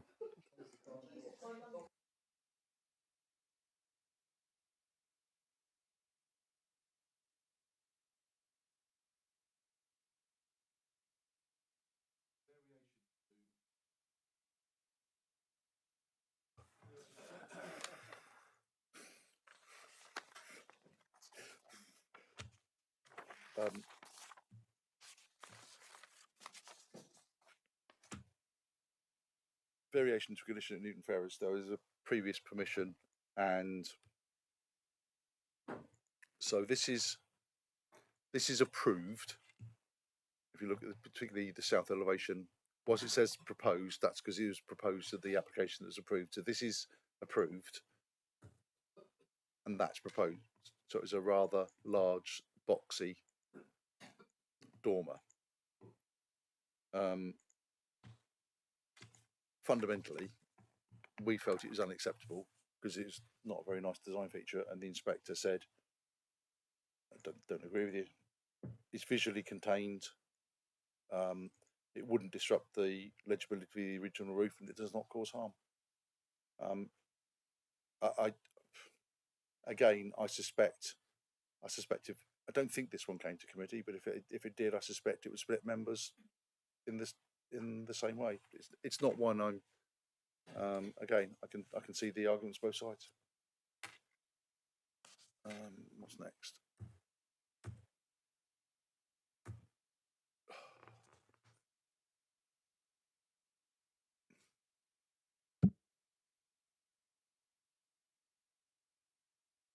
No, I will have a conversation. I will have a further conversation about this one after the meeting's finished. So this is an application for 3-bed dwelling in New Ferris again, isn't it? Yeah. It's outside but close to conservation area. The subdivision of the plot itself is acceptable. No, I've got the wrong one again, haven't I? Sorry, I've got the wrong one. I'm thinking of the next one, which is Youngton. So the subdivision of the plot itself may be acceptable. Oh, I know, yes, I know which one this is now. This is one where there's a replacement dwelling at the front. They previously had application for 2 dwellings refused. So the replacement dwelling at the top has been approved. This was the second one, and the inspector said the subdivision of the plot itself may be okay, but the scale of the proposal isn't. When combined with the approved replacement, the combined scale, bulk, and modernistic, largely glazed interventions would impose too greatly on the gentler, more established character of the area. My recollection of this site is, whilst it seems there's quite a bit of distance between here, it's quite a slope, and actually the usable land you've got isn't perhaps as generous as it would appear. And this is the designs of the two, so you can see very modern.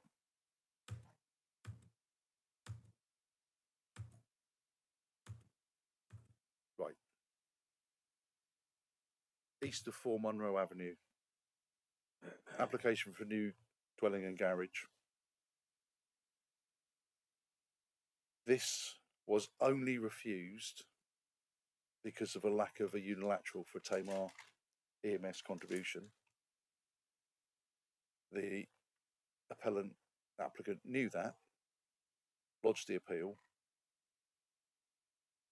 didn't submit a unilateral until final comments, so he didn't submit it with the appeal, and then it was still draft, didn't complete it. So the inspector said, "You're too late. I haven't got something in front of me to approve." So they've had the appeal dismissed. If they had just, this is for a unilateral to provide £459 temporarily. If they had just got the unilateral sorted and either submitted to us, we'd have approved it, or submitted with their appeal, it would have been approved. I'm assuming they acted for themselves, because if they'd sought advice from any planning consultant, they would have just said, get this written up, get it into the Spectra, and you'll get your permission. It's one of those odd ones that you think, how on earth did we get to this position? Councillor Dominic, you wanted a question? Well, is this a fairly recent one? I feel like I was involved in it. Fairly recent. Like I would have been on the committee. Yeah. I think it did, and I think we had lots of discussions. You're thinking of the Phil Baker telling us we couldn't approve it. Because they wanted to change the 2 garages into another house next door to their own. I don't think that's this site. No. I think it's close.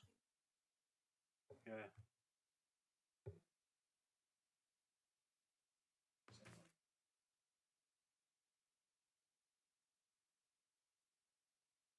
Do you want to talk about this one? Thank you. Puffins.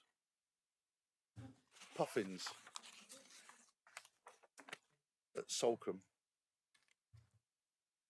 So that's existing. That's proposed with the spiral staircase to the flat roof, with the now use of the flat roof as a balcony. We said this has an adverse impact on neighbours, particularly from overlooking from the balcony, to which the inspector agreed. It's relatively straightforward. It does raise an interesting question around flat roofs, because in most cases you wouldn't impose a condition saying thou shalt not walk on your flat roof. So you don't actually need consent to climb out of a window onto your flat roof and sit there. What generally does need consent is when you start putting balustrade around it, or an external stair to go up to it. But there are, over the years, we've come across a few examples where someone just literally climbs out of their window and puts a deck chair out and just sits on the flat roof with absolutely no balustrade around it at all. And there's absolutely nothing we can do about it. And I don't propose we start putting conditions on every flat roof extension saying do not use your flat roof as a balcony, because it tends to, I think it's probably a hammer to crack a nut, because they don't happen very often. But that, the inspector just said, doesn't matter how often you use it, when you do use it, you're looking straight into the neighbour's private windows. There can't be many more.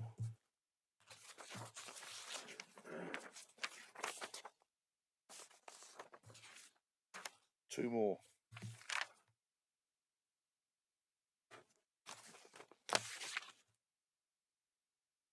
So, Class Q fallback. There was, and I haven't got the drawings, there's permission for, there's Class Q permission with the conversion of a barn, which I can't see where it was on the site. And so they've replied to not do the Class Q, but come in with this, which on the face of it doesn't look too onerous. Inspector accepted there was a Class Q fallback, but this was further up the hill, bigger footprint, taller, so bigger, more prominent, and considered that this larger footprint, greater height, more prominent, and that increased prominence caused harm to the character and appearance of the area, because it's quite prominent. It is quite prominent the more you go up. We did also refuse it on highway grounds, because the proposed new access doesn't have sufficient visibility. The inspector weighed that up and said, yes, it doesn't, but the existing access that's being used for the Class Q has got even less visibility. So you're replacing one substandard with one substandard. So he said it's still substandard, it's still an improvement on what there was. So he didn't feel that was a reason for refusal, but did feel that bigger, taller, moving it away was pushing the boundary a little bit too far. We get these all the time where they just get a Class Q, then just push the boundaries. So it's quite pleasing that the inspectors agreed with us on this one. Finally, before my voice totally goes, Mewstone Avenue. So, members had a site visit here, and members refused this application. There was then a subsequent application that took away the big dormer element. I can't remember exactly what, but it was significantly smaller. That was then members approved. They appealed this application. To try and get their bigger one. That was dismissed, and the inspector completely agreed with the council that the proposal would harm the neighbour's amenity through overlooking. Yes. No. No, that's the one just down the road. Yeah.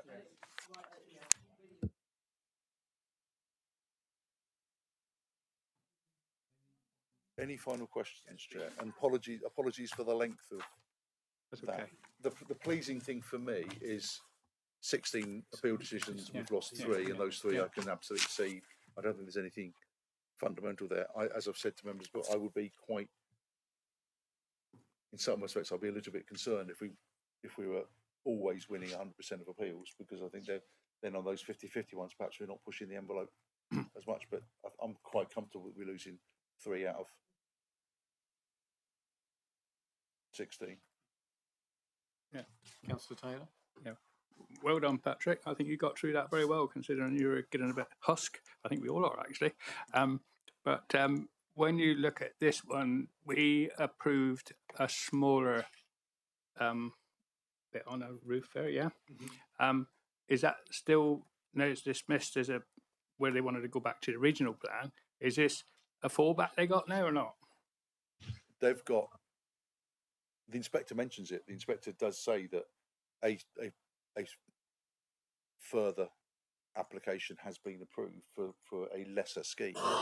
So they can still implement the lesser scheme, because that was a separate planning permission, and this was for the previous one that got refused. And that I don't blame them for appeal. That's clearly what they want. They're perfectly entitled to go to an appeal. They're just going through the process. The inspector agreed with us and not them, so they have still got their lesser or their smaller scheme that's got permission that they can implement. Thank you, Mr. Wymer. We'll now move on. Sorry, Councillor Bonham. Thank you, Chair. Just a question on something you haven't covered. I don't know if you can comment on the Aldi application. Yeah, the appeal there. I mean, obviously it's going through the process, but is it going to be a hearing? Is it going to be by written? Do we have any grounds that for the appeal that we know about? Thank you. It's my understanding it's been submitted as written reps.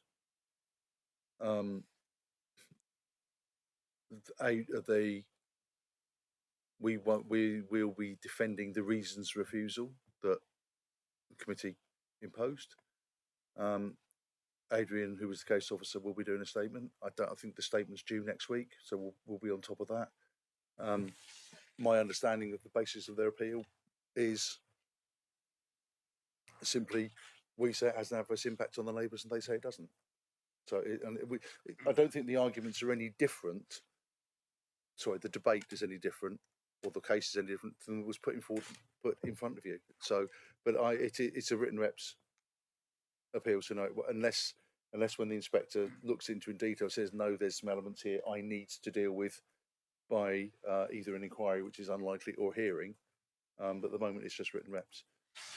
And sorry, Chair, just as an aside, the regulations, the appeals regulations are changing this year. So any application submitted after 1st of April this year that are then subject to an appeal, the appeals will be determined, rightly so in my view, on the basis of the information in front of the council than when the council determine the application. Because at the moment, you can submit an appeal with loads of information that we didn't have that deals with, and the one that will quite clear in my mind, and certainly I know Councillor Hodgson would be aware of it, and Councillor Allen, was Dairy Crest. So there was refused for 3 or 4 reasons. By submitting loads of reports at the appeal stage, they overcame those reasons for refusal, but we didn't have that information at the time we made the decision, so it was a reasonable decision to make. That is now being changed. You can no longer you will no longer be able to submit loads of information that the council didn't have when they determined the application, which I think is absolutely the right thing. And so, to my mind, it's a loophole that's being closed. But it's only on applications submitted after the 1st of April this year. Can I just ask then, how would that work if there's genuinely new information? If there's genuinely new information, say for example, I don't know, I mean, sometimes geographically things happen, and like the one I was citing to you earlier on, where you know we were told, for example, the one with the beehive, which went to appeal and won.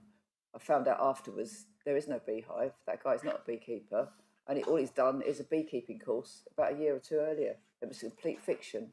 So if that appeals, I mean, appears, surely that's the sort of information you could send in, because you've shown that what was shown was given at the decision, albeit the fact we refused it at the time anyway.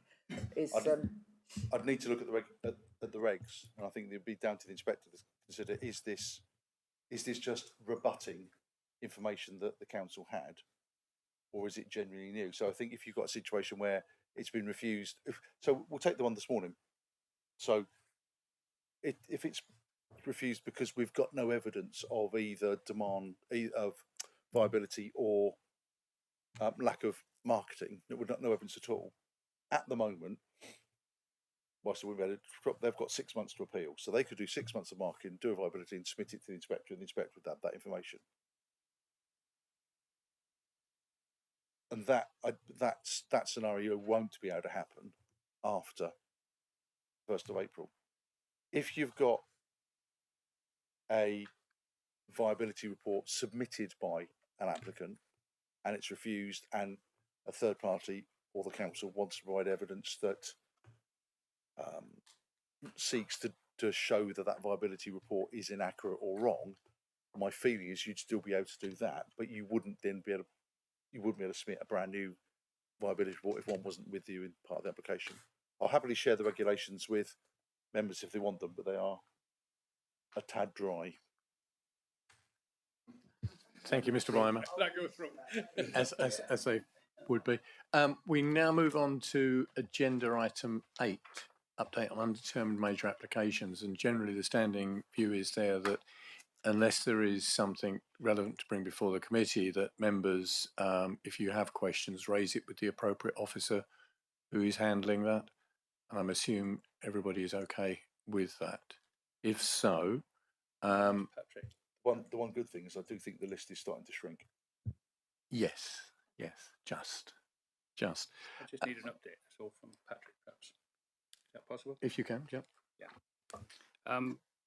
Last November time, we actually deferred this.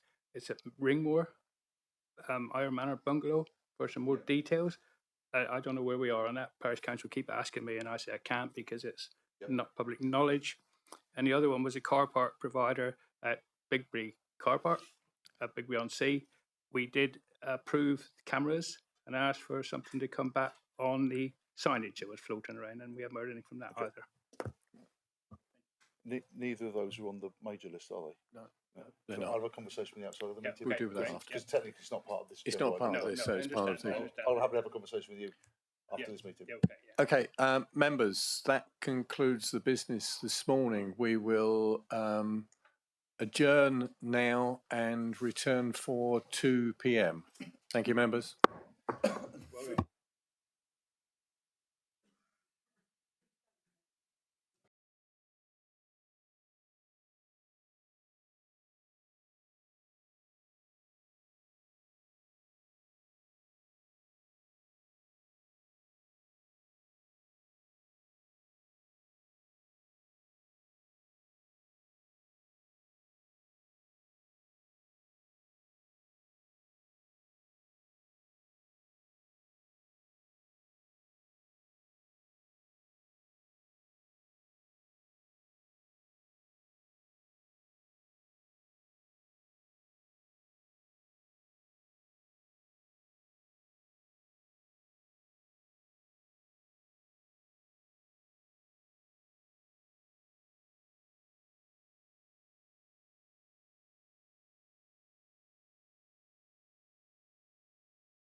Good afternoon, everybody. Welcome to the afternoon session of the Development Management Committee on the 12th of March. For those who were not here this morning, just to introduce myself, I am Councillor Mark Long, Chairman of the Development Management Committee, and some sort of housekeeping before we start for those who weren't here this morning. In case of a fire alarm, exit the doors in the building and make your way to the far end of the car park. Toilets are outside the door on the left. Water is available outside the door on the right. Reminder, this is a public meeting. Members of the public are welcome to listen to the debate today, but unless registered as a speaker are not able to take part and speak. We are live webcasting today, so can I please remind members to use their microphones and remember to turn them off when not speaking. Also, can I ask everybody in the room to please silence or switch off their mobile phones so we don't get any disturbance during the meeting. Just in terms of how the items will be presented, the order for each application is as follows. The planning case officer will present the report. Any objector will speak, followed by any supporter who will speak. Any parish council representatives will then speak, and then any ward member would speak. Members of the committee are able to question each speaker on points of clarity. At the conclusion of the debate on each application, the members will vote and come to a decision. I'd now like to ask the officers at the top table to introduce themselves, please. Thank you, Chair. My name is Amelia Bolter. I'm the Senior Democratic Services Officer and Clerk to this committee. Thank you. Good afternoon. I'm Bernard Taylor, Vice Chairman of this Planning Committee. Good afternoon, everyone. I'm David Fairbairn. I'm Head of Legal Services and the Council's Monitoring Officer. Good afternoon, Pat Weimer, Head of Development Management for the Council. Adrian Noon, I'm Case Officer for the application. Thank you, everybody. Can I just ask whether there are any declarations of interest in this application before us this afternoon? Thank you. Yes, I know the applicant and the objector. Not particularly socially, but I've used the premises of the neighbour for different functions, but that's as far as it goes, and I pay my way. Thank you, Councillor Taylor. Right, now we will move on. Councillor Bonham. Yeah, as already mentioned in the opening part of the meeting. Thank you. Move on to agenda item 6D, and the application is 319324 FUL, Shilston Barton Cottage, Modbury. Case officer is Adrian Noon, and the recommendation is approval. Mr. Noon, if I could have your presentation, please. Thank you. Thank you, Chairman. The application which is retrospective, is for the retention of the works that have been carried out to facilitate the change of use of this group of buildings to 2 dwellings. I just go through the slide. Oh. Right. Just to give you an idea of where we are in some fairly remote countryside, you can see, I think that's Ivy Bridge up to the very top left here, and Modbury down just to the southwest of the site. We are very much in open countryside at some distance from any nearby settlements. Zooming in a little bit closer, the application site is at the sort of bottom centre of the site, just so you can see there's a few sort of marks on the ground. I'll zoom in a little bit more. To the northwest, there is a sort of large modern, I believe, dairy farm, but certainly cattle are kept there. And to the northeast, up towards the top of the slide there, that is Shilston House, where there is a wedding venue, amongst other things. I mentioned those two because representations were made in relation to possible impact of odours and smells from the farm on future occupiers, and possible noise issues arising from the wedding venue. In my report, I don't think those are an issue that would sort of weigh against this application, but identify those now at this point so you can see the distances. I think there's 500 metres for the wedding venue and just around about a little bit less maybe than 200 metres to the farmyard.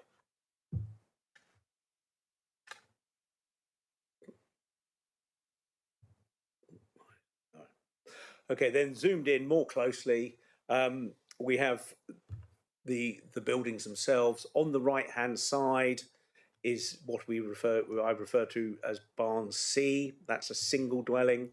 And on the left-hand side against the lane are Barns A and B, which would be combined to create a second dwelling.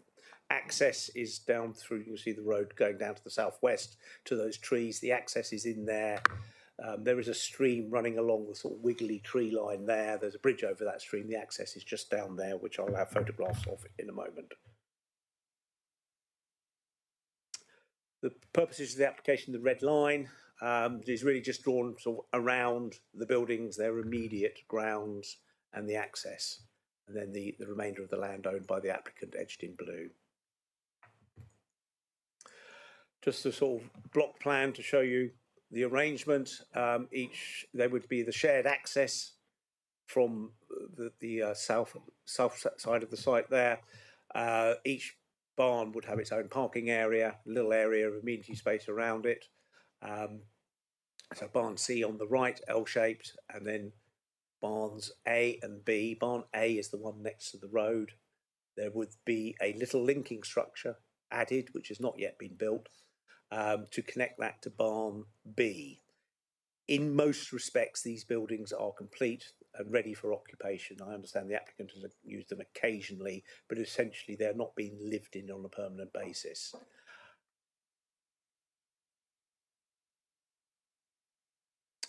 Just a photograph there, just to put the two in context. A little bit of distortion from a panoramic function on my phone. But really just for the gist of it, it's a spacious site. There's a bit of landscaping, very little by way of formal garden laid out. Barn C on the right, clad in sort of very much black materials.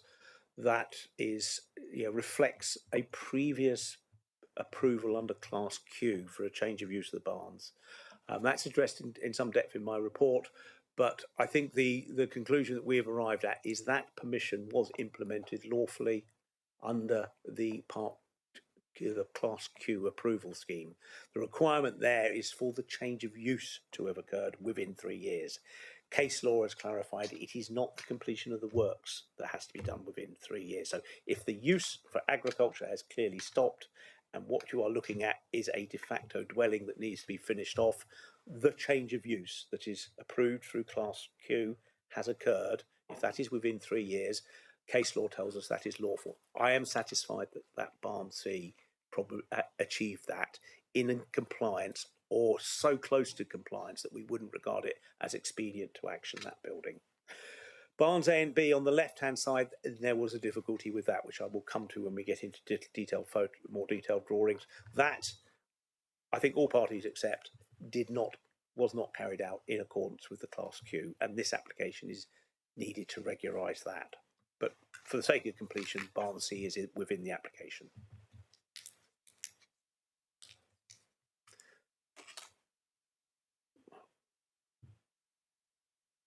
Right, oops, sorry. Right, so Barn A, as originally existed, two separate little structures. There was some debate at the time when the Class Qs were in the system as to whether or not everything was, in agricultural use. Eventually, we accepted it was, and those Park Qs, Class Q conversion schemes, change of use schemes, were allowed on the basis they met the requirements. But two separate buildings, the detailed drawings across the bottom are of Barn A. Historically, that was a dwelling, lost residential use many, many years ago. I understand there was a fire in the 80s and a planning application was submitted and approved to formally change its use to agriculture. So I don't think anyone's claiming that it is or was an existing dwelling that hadn't been abandoned. So it was accepted as an agricultural building. There is the approved Class Q scheme on Barn A, which was to create a little one-bedroom dwelling. I'll come to a closer up, a zoom in on the drawings there. You have on the left-hand side, there was going to be a sort of essentially open plan, living at ground floor. And then there was a proposal to have a bedroom at upstairs, first floor level. The building, I think it became apparent in the course of the works, there just wasn't room to fit that in upstairs. It would have been substandard. There would have been building control problems, that it would never have had sufficient headroom. It just didn't work. And that's one of the reasons why we are here today, because the works just couldn't be completed in accordance with the approved scheme. Turning to Barn B, as originally existed, it was sort of open plan internally with sort of timber fronting across the main forward-facing elevation. I've got some photographs of that from the time. And then the approved scheme glazed three sort of big sets of windows across the main frontage on the bottom left-hand side of the drawing, timber-clad elsewhere. And then again, this would have had living space downstairs and a couple of bedrooms upstairs. Again, on this barn, it just wasn't possible to get in those upstairs rooms. It just wouldn't have worked with building control requirements and meaningful headroom.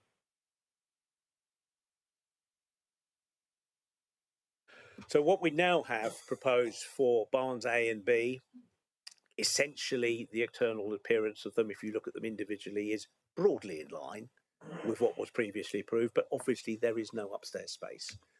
So to compensate for that, on the left-hand side, top drawing, Barn A, the bedroom are provided in there, 2 bedrooms, bathroom. And then there's the linking structure that we can see. I don't know if I've got some zoomed in drawings. The linking structure between Barns A and B, and then Barn B would then have the sort of open plan living space. So zoom in on a bit more detail there. The top drawing there, that's essentially across the frontage of Barn B. You can see 3 big glazed openings as previously approved. On the left-hand side, you can see a proposed link building, which would have a sort of glazed frontage, monopitch roof. The idea is sort of to appear sort of subservient to the 2 buildings that it links, and it's just essentially a corridor between the 2. The back of Barn B there is just sort of simple bottom left drawing. That's just timber clad, and then there's a little insert drawing on bottom right. You can see the outline of the linking structure. So it sits within the gable end of that Barn B when you look at it at that angle. Floor plans as now proposed. You can say living accommodation in Barn B rather on the right, left-hand side, Barn A with 2 bedrooms, bathroom. There's a little sort of addition out the back for sort of plant equipment. That was, I think, on the original scheme. And then the new build bit, that is the only bit that's missing when we get to the detailed photographs here, is this little link in between.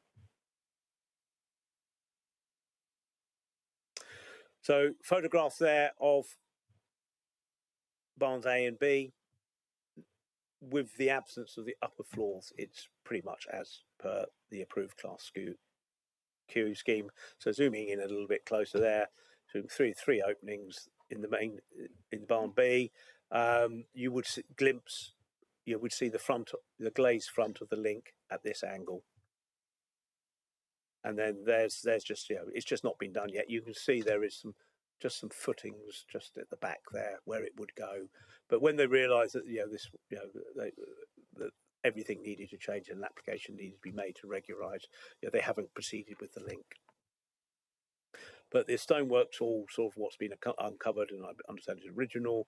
The building on the left, had a historic use as residential. The other building was very much a sort of simple agricultural structure.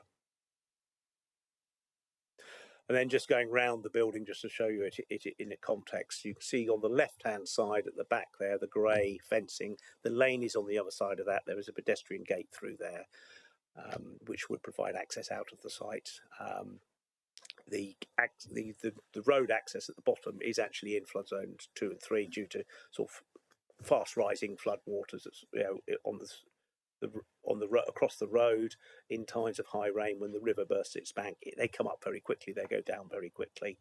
There would always be an alternative way of escape here, and I suspect a larger 4x4 would get through anyway. If that became an issue and members were concerned about that, then we could always put in place an additional condition if members felt it necessary to sort of require people just to be aware of the flood warning systems that are available. So if it's predicted, then people could park a car out on the road and leave through the exit there and be able to drive away. It's very, very localised at the bottom of the hill. I've got a photograph that shows where it occurs. And then just looking back, at the back of barn B and A, so you can see there, very much generally in accordance with the Class Q scheme, apart from the insertion of the upstairs. And then going round to the roadside, this bit yet to be finished off, but that's what has been there probably for several decades now, that appearance. There was a set of farm gates where the grey fencing now is. So they're just looking the other way. So you've got the steps come out, the little bit on the right, that's where the bin collection point would be. So barn C, turning to that original structure, L-shaped open plan inside, very simple structure. And then the approved Class Q scheme, so 2 bedrooms, open plan area, open plan living space with the, as you see, the openings across, shown across the bottom there. And as now proposed, there have been some changes to the detail of the openings. It's one of those schemes, whether these would ever have been expedient to enforce against on the basis of, is it a material change? Is it within the scope of a non-material change? I think that my judgment is it is essentially in accordance with the approved Class Q scheme. This application would seek to regularise that. So essentially what was there on the day, the site visit we saw, and what's shown in the photographs is what they apply to retain with regard to this barn. So just the more detailed drawings there. It is black cladding as opposed to the more natural cladding on the other barn, but that's what was approved in the Class Q scheme. And then just a little zoom in there, it's just a modest two bedroom property in terms of the overall level of accommodation. So just going round the building there, just looking from the direction of the site entrance. That's what you have, a little L-shaped building, and then going sort of anti-clockwise round it, looking at there's the front door, and then going round to the side and further round. So it is essentially in accordance with the approval. Going down to the entrance, you can see it's sort of quite rough down here. I think the water comes up and goes in the area. I'm stood on the bridge here, so it would be the area in front here that sort of picks up the water. When the river bursts its banks. So that's what puts this into the higher flood risk zone. The buildings themselves are in flood zone 1. They're well out of the areas of flood risk. And then just looking the other way there, you can see the water, I think, gets on the road and then sort of spills away down through this area here to get back into the river. And then just looking up at Barnsley on the right-hand side, those are the outbuildings, sort of various uses going on in there.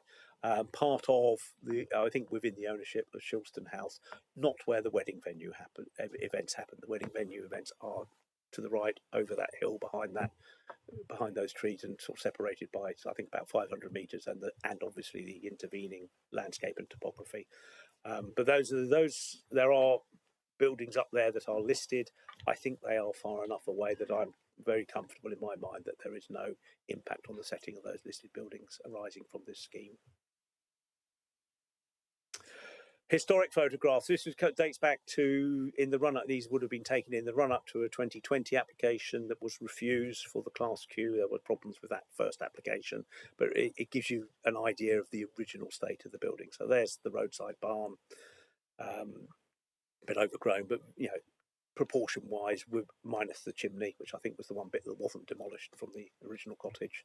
That is essentially the building we see converted today, albeit with bits of render removed and the stonework exposed. And then you've obviously got Barn B over there in the top right-hand picture. There's a bit more detail there just to give you an idea of what was there at the time the Class Qs were looked at. And then just a little bit more just the relationship, but then just at the time evidence of a previous residential use.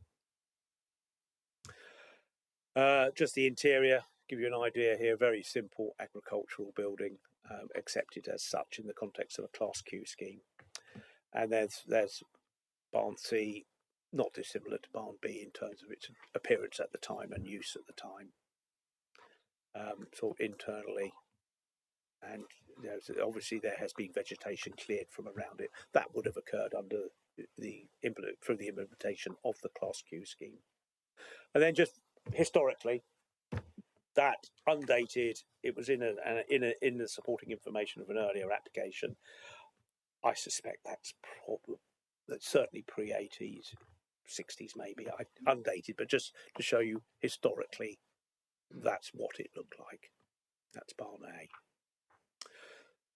So, in terms of the key issues for this application, in terms of the matter of principle, the Class Q scheme was accepted. There has been some dispute as to whether or not we should have accepted it, whether or not it was in agricultural use at the time.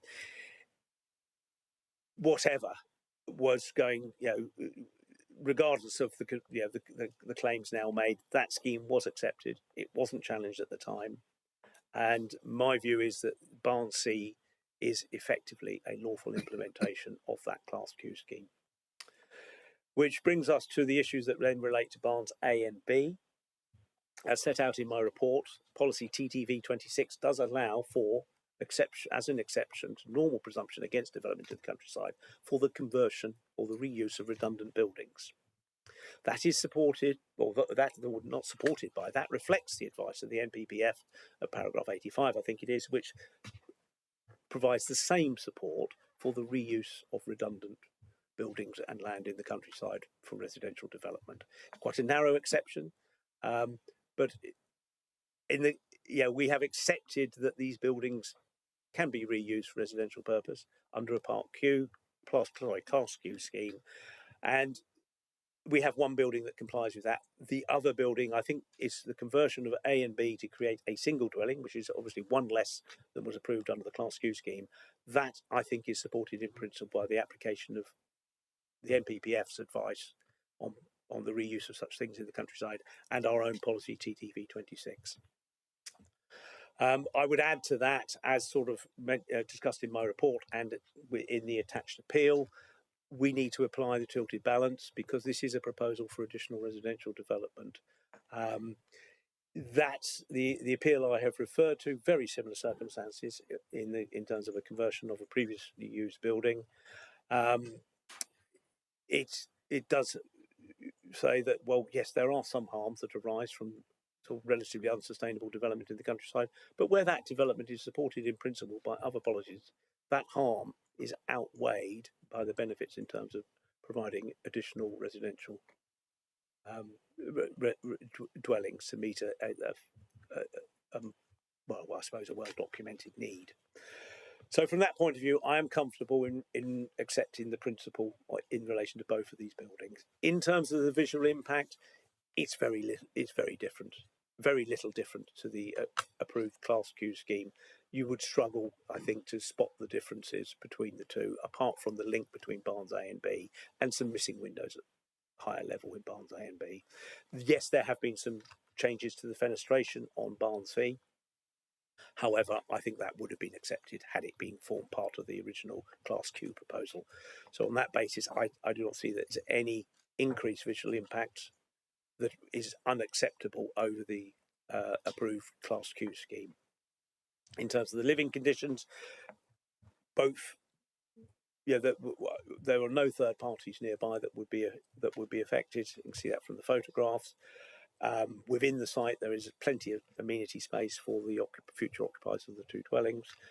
In terms of the relationship with the nearby farm, I think these were issues that were relevant to the Class Q scheme. That if we felt that it was by virtue of the location, the Class Q scheme was unacceptable, we could have referred to these in terms of the proximity of agricultural activities and the wedding venue. We didn't. I don't see that there's any justification to introduce that at this stage. And I stand by my recommendation that we are sufficiently far from the nearby farm and the wedding venue, not only in terms of distance, in terms of elevation and sort of direction of wind.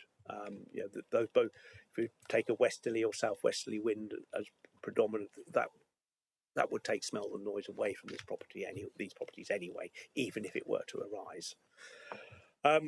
So on that basis, my recommendation is to approve, subject to the conditions set out in the report, although in error, I have added a time condition, which clearly isn't necessary as the development is already substantially complete. So with the removal of condition 1, my recommendation is approval. Thank you. Thank you, Mr. Noon. Any questions of Mr. Noon? I have Councillor Taylor first. Yeah, thank you, Adrian.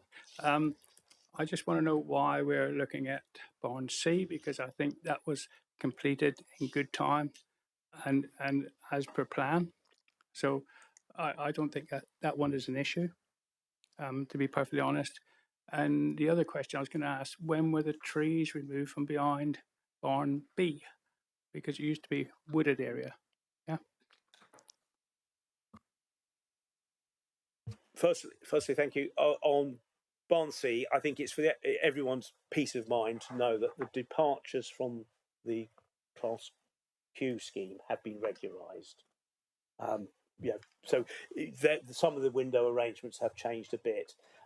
So effectively, we're regularising that. I think matters of principle are sort of comfortably set aside because we are just looking at the changes to the detail. So it's just for the sake of completion and regularising everything that Barnes C is included within this application. In terms of whatever was behind Barn A, I can only assume that was removed following the approval and implementation of the approved Class Q scheme. That was silent on, because it's a Class Q, very little by way of control over it.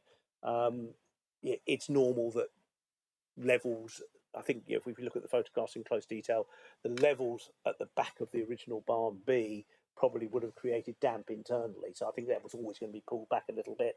And the removal of vegetation is normal on any Class Q scheme, in that you pull away the brambles and the overgrowth from that were tolerable around a barn, but are awkward for a dwelling. So I would suggest probably about 4 years ago it was removed when they implemented it.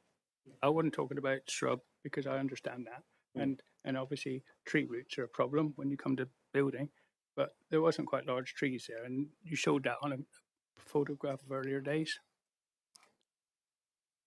Hang on a moment. Where were they? So I've got to remember which one of them. Just it was over the top of that. Yeah. There we are. Yeah, I'm just. What's the best one to show it? That one. Yeah. in this photograph, I can't tell from the perspective how far behind Barn B those trees are in the left-hand picture. You can see to the rear of it, there's not a lot in that photograph. I'll just see if there's... I haven't got a clear photograph from the time to show whether or not what we see now, which was, where's that photograph gone? There. So currently to the rear, there's obviously just this grassy slope. I can't tell from the perspective of those earlier photographs whether the trees we see that look like they're sort of right over it, whether they are those trees that we see in this photograph, obviously taken in the middle of winter. Those trees are on the line of the road. Now, taking that same taken from the front in full leaf, they probably look like, I mean, it could be those trees that we're seeing in those other photographs. I don't know what was planted in this area 5 years ago. I don't doubt that they needed removing, put it that way. Councillor Allen. I had the same question as Councillor Taylor, although there was also some talk of a hedge being removed. Can you point to where that would have been? Thank you.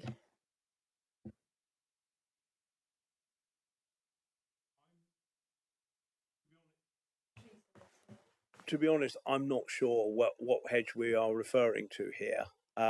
This aerial photograph shows no sign of scarring anywhere where a hedge might have been removed. Maybe a question for the applicant then, or for the objector, because you can't really tell from that. You can tell the trees more clearly from that photograph, though, where they might have been removed. I think the trees that we saw when we went up there, I think they're very different trees. Those look like broadleaf, and the other ones are much. It doesn't look like the leaf coverage would have come down that low. So maybe it's a question later on. Thank you. Councillors, Councillor Bonham. Yeah, thank you, Chair. I want to ask about the scope of land that's included in this application and whether any garden space is included. It seems to me the red line doesn't include any garden space. So what provision is there for a garden in this massive field? And how big would it be? I mean, is it just what's within the red line? That is correct. So it is just the red line. If they wanted a larger garden area, a further application would be need to extend it. So all we're being asked to consider today is what's within the red line would become residential effectively, either as access or garden. So a garden, so just for my understanding, a garden outside the red line is not approved in this application? Not by this application. Thank you. Councillors, any further questions? Councillor Dommett. Yeah, it's about the flooding and your lack of concern of, like, where's the closest amenities for the people who live here when it's flooded and the only exit is pedestrian? Right, the flood zone is very tightly around the river. You can see the stream at the bottom there. It's flash flooding. The river rises quickly, it goes down quickly. Both buildings are well outside of that. The requirement from the Environment Agency is that there is an alternative way out of the site if your access goes through it. Alternative pedestrian or vehicle? Just a way out. So pedestrian is fine. Cars could be parked outside. No, they couldn't. It's a single track road. I think, hang on a moment. So for example, up here, there would be room, it would be open if the applicant was signed up to flood warning systems, such as the EA provide, and they were worried about it, they owned a vehicle that wouldn't get through the flood water, then I think there would be scope for them to park outside the site in those limited times when that would happen if they were worried about it. But they would always be able to get out and get away from the site. They wouldn't be at risk from flooding. Councillors, any further questions of Mr. No? So, just one further point on that. Flooding was a material consideration on the Class Q scheme. We didn't raise it. So it would be a new issue being dropped on this application that wasn't raised on the previous one. In the Class Q scheme, that was a double gate which you could drive in and out. Now it's not. Mm-hmm.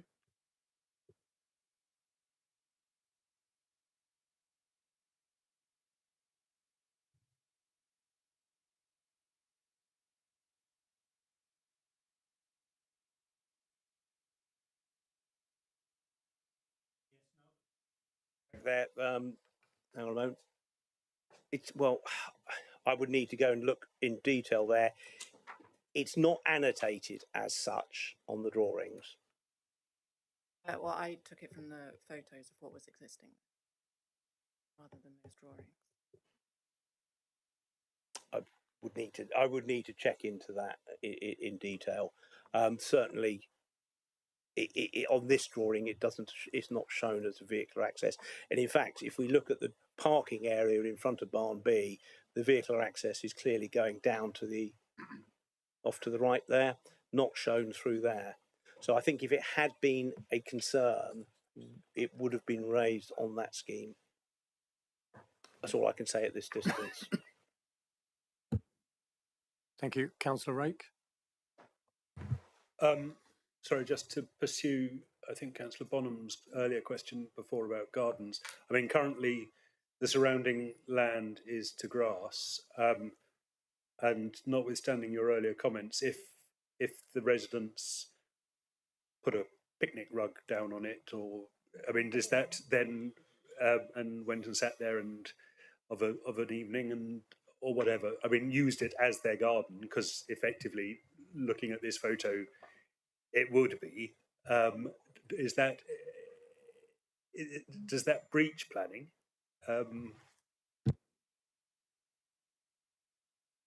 I think, as ever with such enforcement matters, it's a matter of fact and degree. I think if it was all domesticated, laid out to flower beds and whatnot, and with children's play equipment on there, that would be clearly a change of use.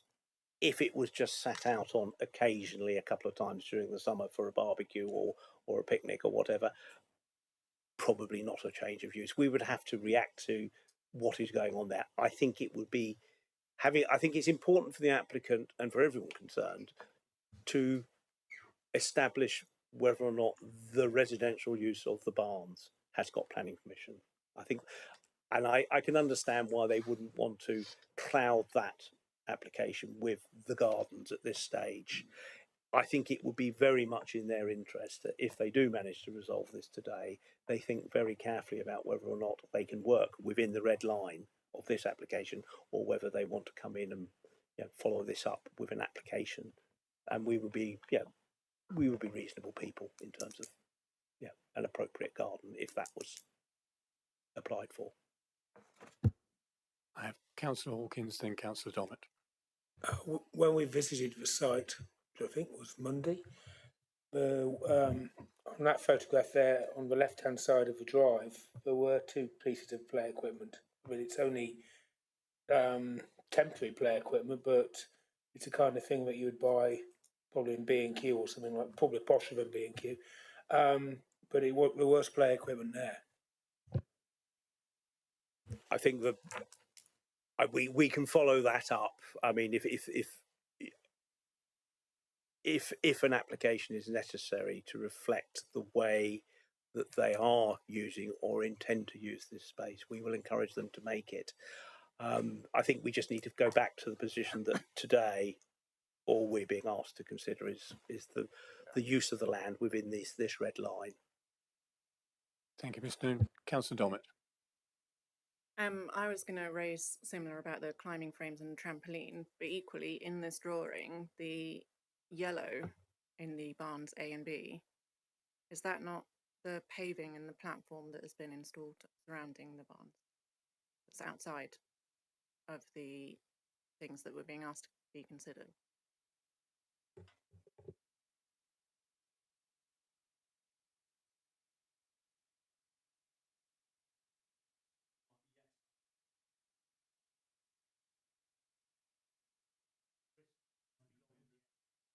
The terrace projects beyond the side of barn A, and if we go back to the red line drawing,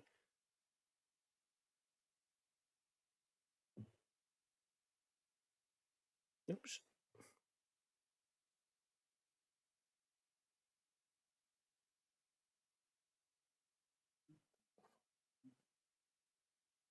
So they have an issue from day one if we are minded to approve this. We would have to flag that up with an informative on any approval. And apologies, I should have spotted that more quickly. Thank you. Thank you, Councillor Dommett. Any further questions, Mr. Noon? If not, oh, Councillor Allen. It's just looking again at the landscape and environmental harm, which was raised, I think, by one of the objectors. They mentioned disturbance to watercourses. Do you know what they could be referring to? To be honest, no. The watercourse is at the bottom of the blue line. The blue line outside of the application site. I haven't seen any evidence of anything happening to that. Thank you. No further questions, members? Certainly. Sorry. So for clarity, what are we ignoring and what are we voting on today when it comes to the red lines and the yellow lines? So it would be the use of the buildings as two dwellings, the access along those red lines, the parking within the red lines, and garden space within the red lines. Where the red line is inconsistent with the patios, we would draw that to, if it's approved, we would draw that to the applicant's attention with a very strongly worded informative and urge them to take steps to regularise that. Is this also a really awkward time to then bring up that the pedestrian exit that they'd use during flooding is also not included in those red lines? Indeed it would. However, the fact that it exists is the important thing. Councillor Allen. Thank you. Would it be possible to put a condition on any approval we might give as to improving the landscape in terms of biodiversity net gain or tree planting? Can we put that as a condition? Is that possible? Yeah, I mean, that would be reasonable if members felt that was an important thing. I just need to remind myself of the conditions we've got in there.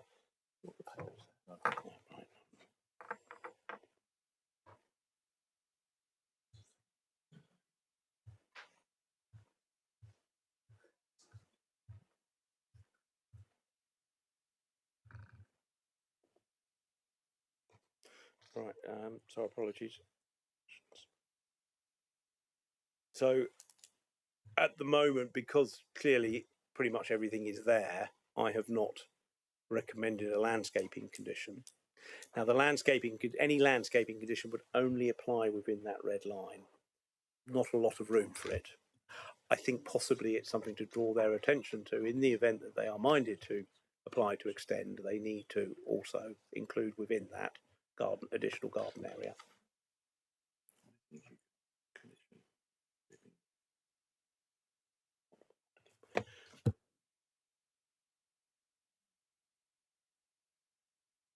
Yeah, so I think any proposal to add to the garden areas that we would be approving today, I think we can make it clear to the applicant that the expectation will be that that is very well landscaped in the interests of biodiversity and visual amenity. So we can draw their attention to that. Thank you. Councillor Bonham. It seems to me, and I may be wrong, but there's, because I can't see very clearly, but there's soakways outside the red line. Is that, would that be normal, or should they not be included in the requested plans and included in the red line?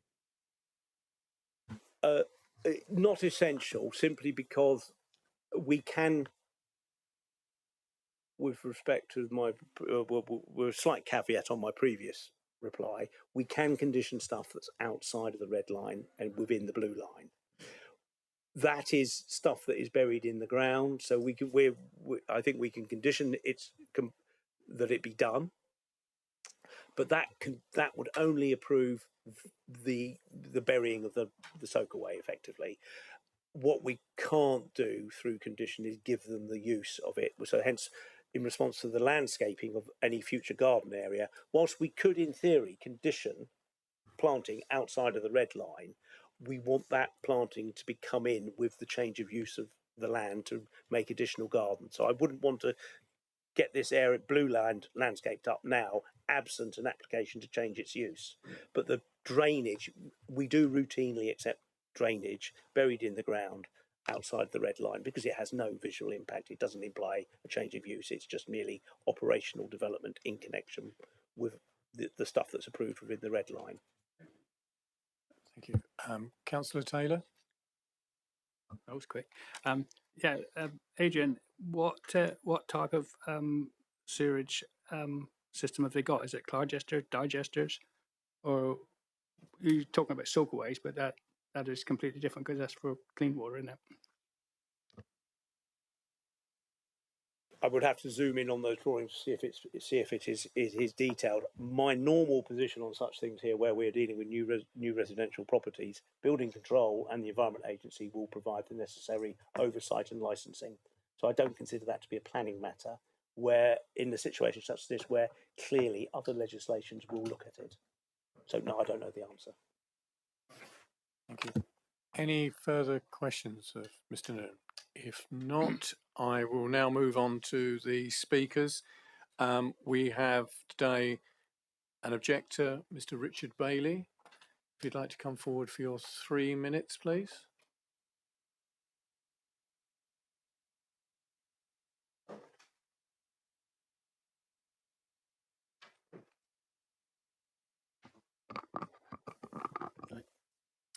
Hi, good afternoon, Chair and members. I'm here to speak on behalf of Mr. and Mrs. Fenwick of Shilstone House to object to the application. Their concerns relate to the procedural background to this application, as well as the planning merits of the proposal before you. In terms of the procedural point, the application relies on a Class Q fallback position. However, it is questionable if that actually exists. Firstly, the development approved through the Class Q cannot be implemented in accordance with the plans that were approved as part of that.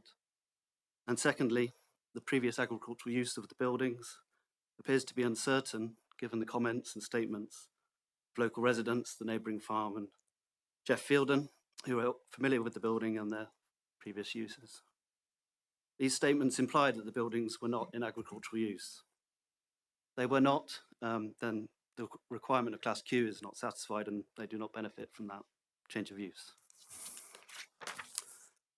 In light of that sort of position, it's necessary to determine the proposal, the retrospective proposal, in the context of the development plan and material considerations.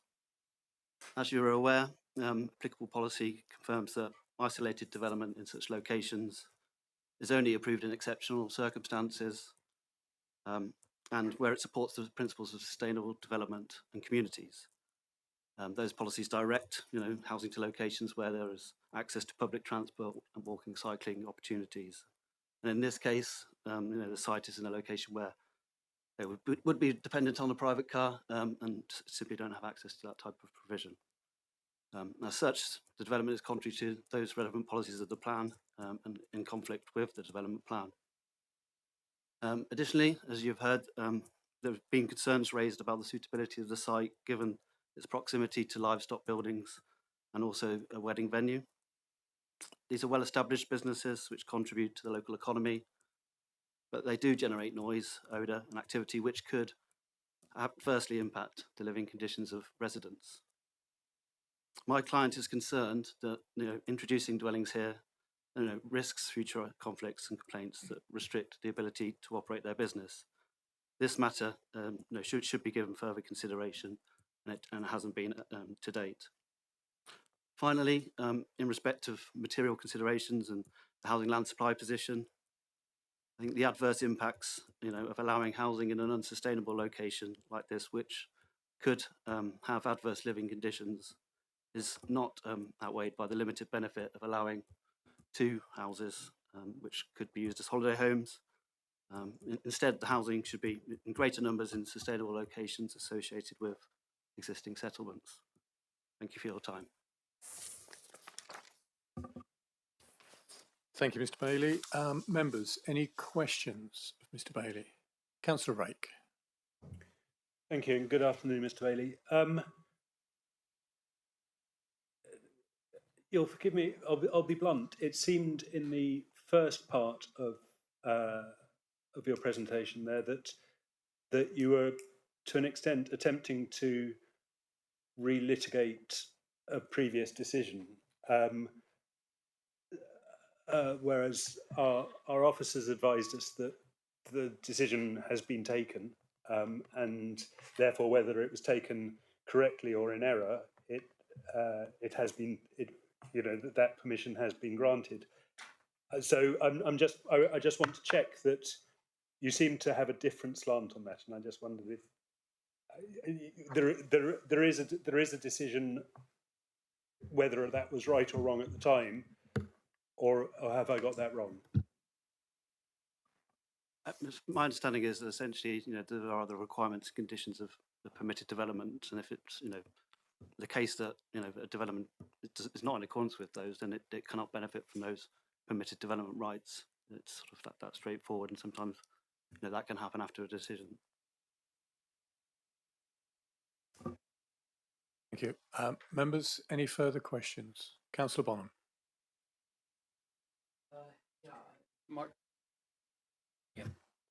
With regard to the second point of your concern, that it's near a wedding venue and a farm, and someone living there may object to the wedding venue and the farm. I mean, surely anyone that moves there might notice there's a farm nearby, and a wedding venue. So, under what planning reasons do you think we should take that point into account?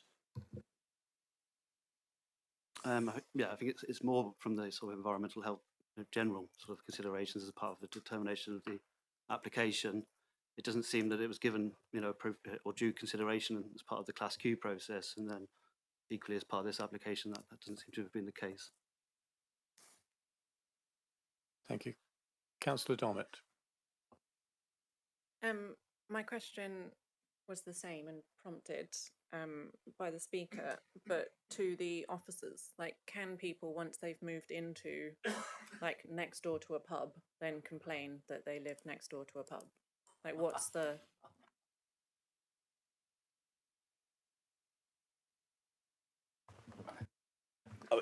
Of course, if someone, you can't take away someone's right to complain. Whether it's a reasonable complaint would be investigated by environmental health officers.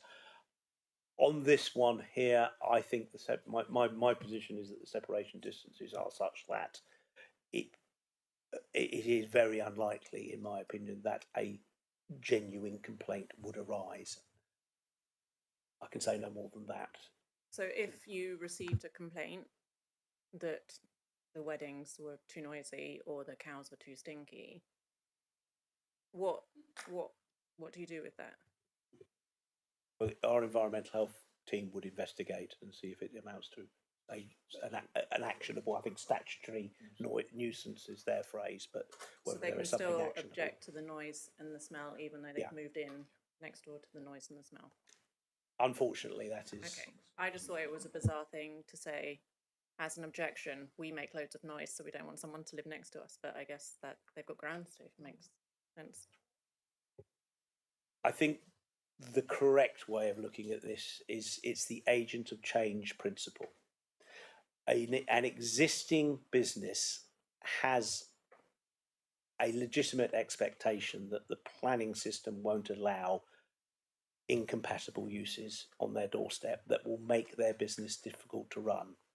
That's, I think, the issue that is engaged here. We are the agent of change, potentially, by allowing these dwellings in close proximity to people who have a legitimate business, lawful business they can carry out.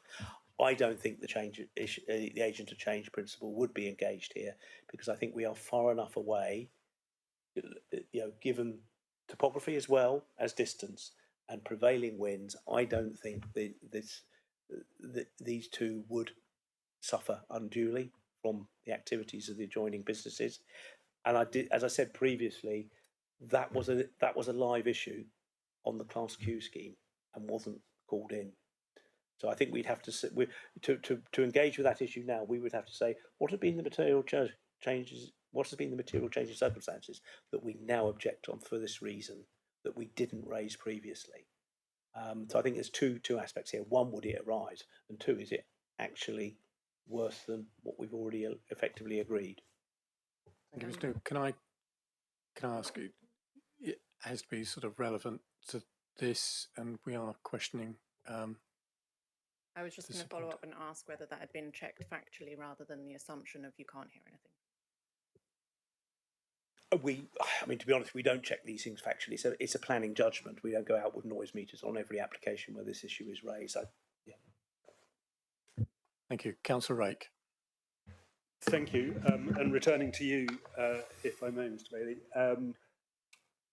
So the in the summary of representations, we particularly relating to Shilston House, we have got past complaints have arisen from properties further away. Have those resulted in any restriction on your client's ability to do their business, those complaints? I'm sorry, I can't answer that question. I don't know the answer to that.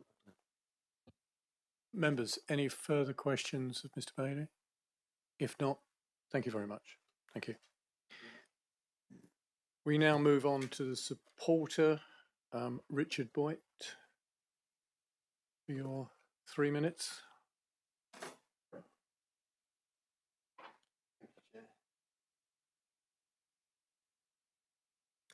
I'm going to deviate immediately from my script because we've raised so many issues that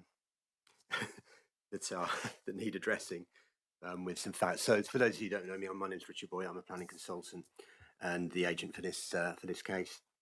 To reassure members and everyone here that the applicant is only aiming to work within the red line. We're not considering anything outside. They had no intention of having a garden space within those blue lines. That was to be a meadow. Admittedly, there are some play equipment there, but that's been the nature of this application, which has been in it for nearly 18 months now. There's been a certain level of anticipation, should we say, of what's going to happen next. The applicant is not a developer. The applicant is the family who own Shilston and sold Shilston and retained this piece of land and barns for their own use and for their retirement. And they had every expectation that Class Q was given, and it was. Deemed consent was given, but to counter what was said by the objector's representative, we're not relying on Class Q consent here. At the advice of your officers, we've applied for planning permission. We're not relying on Class Q here. We have applied for planning permission, and that's what we're asking you to determine today. So just running through the buildings themselves, obviously Barn C, we've spoken about, that's uncontentious. Barn A was a cottage, is clearly a non-designated heritage asset. We think it's several hundred years old. And to have an extension of that with a link is just common sense.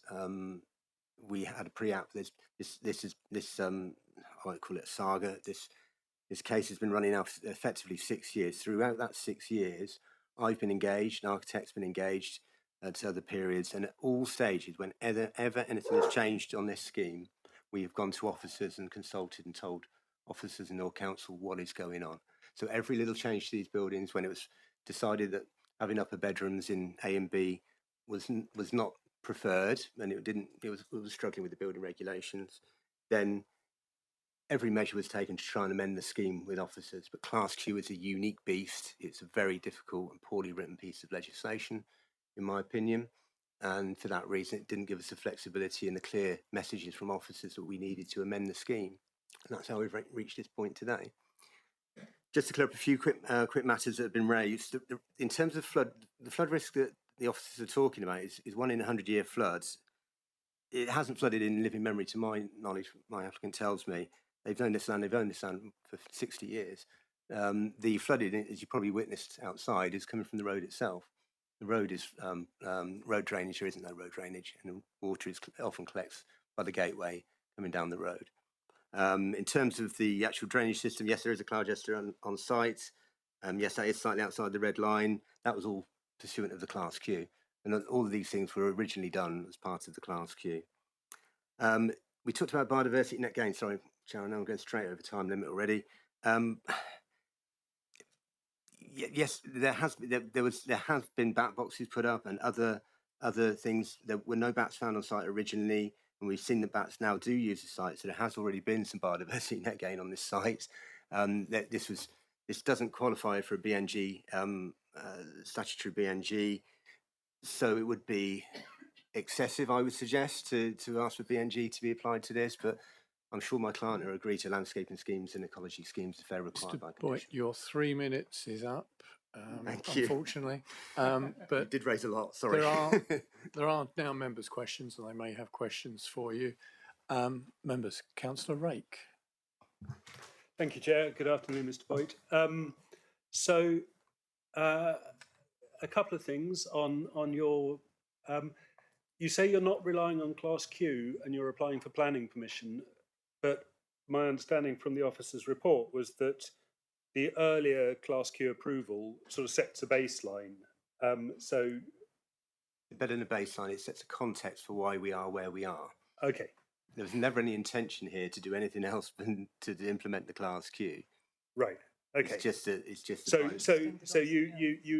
you are to an extent relying on that earlier permission. I mean, not for this consideration, but it gives you context, doesn't it? That is how we've got it.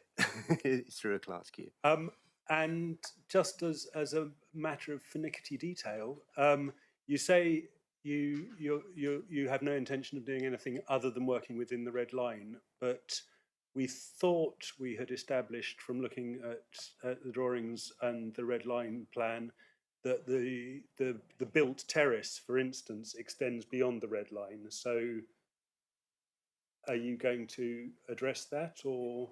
Yeah, this is a decision for the officers to make here on whether the red line should be tweaked or whether that interferes with the decision you make today. I'll leave that to the officers and head of legal to make a decision on that. We're obviously happy to change the red line to accommodate. It was intended to be. It's just a drafting error. Obviously intended the terrace to be within the red line.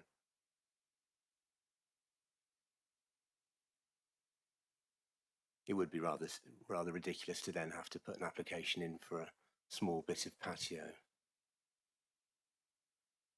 So, well, just so for clarity, you are hoping that the red line will be shifted, and then you will not be intending to do anything outside the red line. Oh yeah. But you're intending to do things outside the red line at the moment. Yeah, only due to a drafting area. Okay.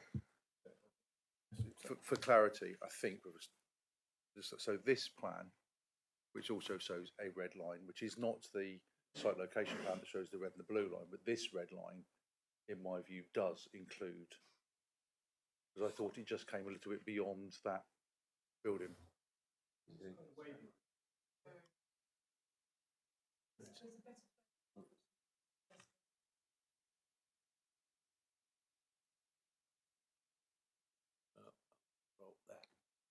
Yeah, about 2 metre projection, isn't it? Yeah. But there's clearly two differing red lines on two submitted documents that don't necessarily tie up.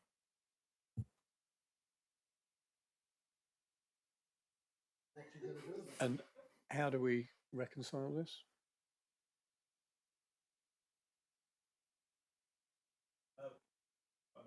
I think we asked for, prior to issuing the decision, we asked for one of the drawings to be updated to match the other one. Because it's possibly, if we zoom in on this, if I were able to zoom in on this one, it's possibly the thickness of the red line next to the gable end of barn A that, when you draw it in more detail with a thinner pen, comes away from the gable end.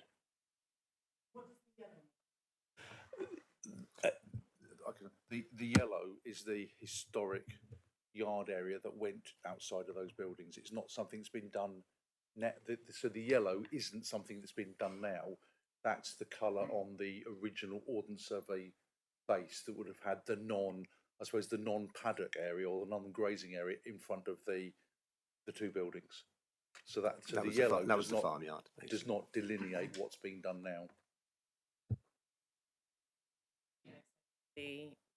For me, I'd say that the thick versus spin line and close up still tally.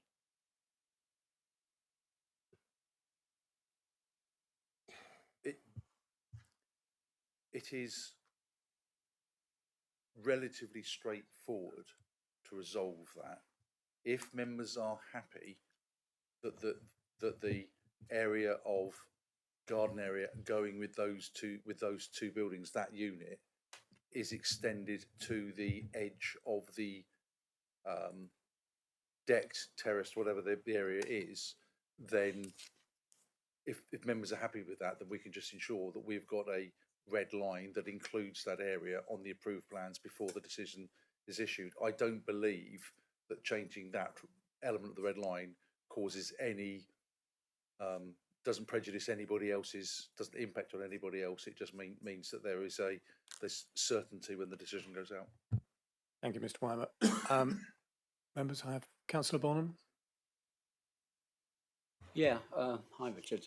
Two small points. So, with regard to the curtilage in the garden, we did see play equipment. I'm really a bit confused about your answer there, because play equipment is normally in a garden, not in a cow's field. So, is your client going to be using the field outside the red line as a garden space, or if not, what's the thinking as to how you'll handle that question? One of the anomalies of Class Q is that you don't get very much of a curtilage. In fact, you get virtually nothing. So a lot of this dates from the Class Q submission. It was always, I've asked that question directly of the applicant throughout, and it's always been stated that that will be a meadow. The play equipment, as the officer alluded to earlier, when a garden isn't a garden, it's a big issue, especially for barn conversions. I'm sure you've been to a few now around this area. People spread out their things into those spaces. They shouldn't do, and the play equipment shouldn't be there, and there's no intention to keep it there. It could quite easily be kept by Barnsley. This is the grandkids' play equipment, and the daughter and son-in-law use Barnsley or live in Barnsley. It could be quite easily brought in. There's no intention at the moment to create that. We're just looking within the red line. It shouldn't be there. So maybe more importantly, as I understand it, this is a Section 73A retrospective application. And you probably know this much better than me, but should we not be considering a Section 73 application as if nothing was built in the first place, or if no conversion was made, and be evaluating it from the beginning? Without conversion, yeah, that's the way we believe you should be looking at it, yeah. So the question of whether it's valid for Class Q is or isn't part of the consideration we should be making? It's the context to it and not the policy justification for it. Our justification is that this meets your policies anyway. You have a tilted balance in favour of residential development, and you've got TTV 26 clauses that allow for non-designated or any heritage asset to be converted. And plainly, the cottage is a heritage asset. So much so that it appears on your tithe maps, on the tithe maps from 200 years ago.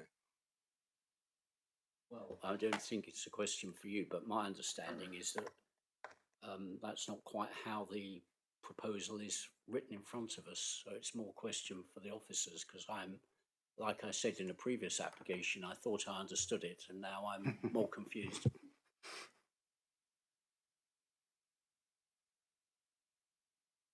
Yeah. This application falls to be determined in light of the policies as are relevant to barn conversions in the countryside, unless material considerations indicate otherwise. In this instance, there is a material consideration that doesn't indicate otherwise. It propels us in the direction that my recommendation takes us, namely that there is a legitimate fallback position in that they could just withdraw this, well, with regard to Barnsley, they could just withdraw that element from the application and say, well, it's an approved Barnsley. We won't bother regularising it through the departures from the detail through this application. So in terms of matters of principle, the fallback position is relevant, I think, as far as Barn C goes. Barns A and B, they don't have a fallback position. They can't just withdraw this application and say, we'll carry on with the Part Q, finish it all off, because the change of use has clearly occurred, so it's lawful, and we're just going to complete it in accordance with the approved drawings. They cannot do that because there's no room to put the upstairs in. So that it's a balance between the two: the fallback position with regard to Barn C, and the application of policy with regard to Barns A and B. That's probably not very clear. But in terms of whether or not that is a legitimate fallback position, I hear the objector's agent trying to cast aspersions on the legitimacy of that class Q. That was explored. That was one of the reasons why the refuse scheme was refused, because we, at that point, we didn't accept that they were agricultural buildings. When we agreed the second scheme, there was evidence in front of us. There were statutory statements. We took legal advice, and we came to the conclusion that it is reasonable to accept that they are in agricultural use. I see no reason now to turn around and say, actually, we've changed our minds. We're going to set aside all that advice we took, and 4 years after the event, come to a completely different conclusion and require you to tear it down. That, I think, legally would be a very questionable thing to do. So I think that they are entitled to say there is a fallback position on Barn C, and that's a material consideration for our determination of the application. Thank you, Mr. No. Any further questions of Mr. Boyd? Councillor Taylor. Yeah, a couple of things. I mean, first of all, C, it was done according to what it was meant to do and on time. No, I'm just making a statement. What I'm asking for is, when you ran it of 3 years, did you stop work on A and B? No, because the position was at that stage we were in final fix. I didn't visit the sites around that date, but I visited the site 2 months before to advise my client, because we'd had conversations with the council, we communicated what was going on to the council. How should I put this? We had information that we may be challenged on that point. No, I'm not sure. Perhaps Pat can confirm. I don't think anybody's ever been challenged on the 3-year completion date before.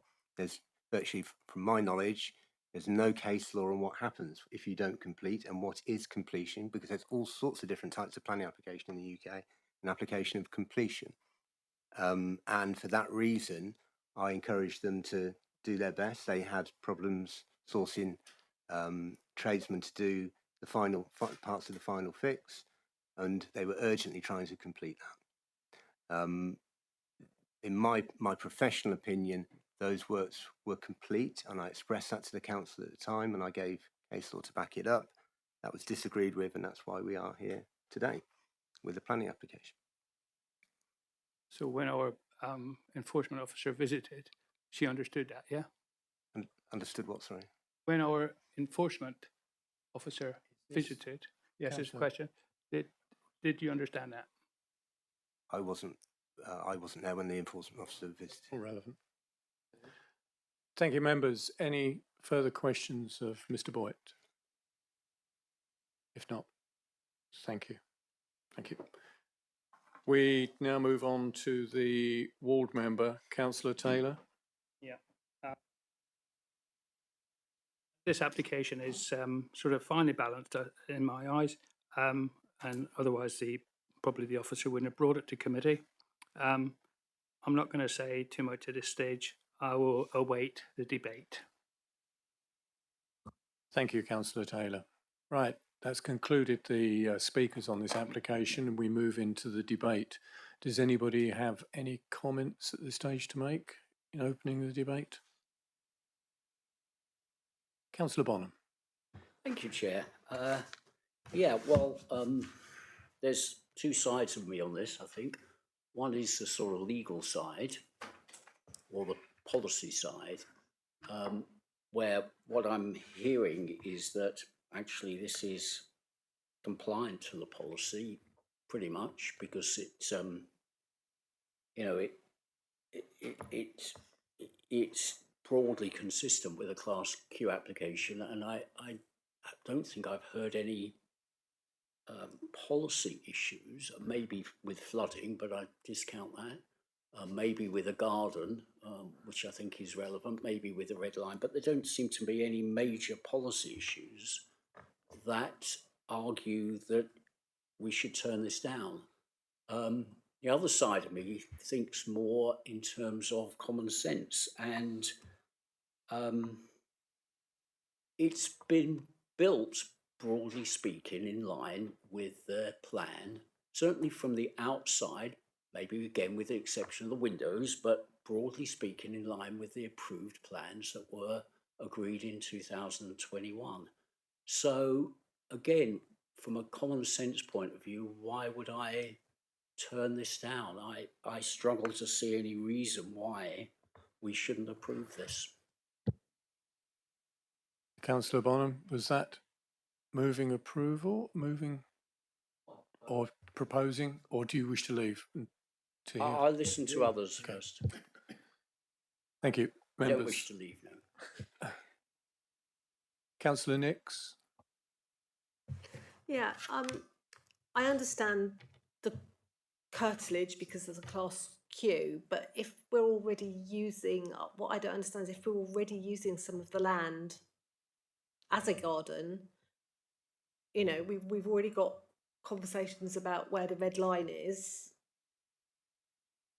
I think for me, it's very difficult to understand why these, if we're now outside the class Q, why we're not giving gardens to these properties, because they're obviously using the land for gardens. So it's very difficult. And I'm a bit like Councillor Bonham. In general, I have no problem with this application, but I am still concerned about that piece of it.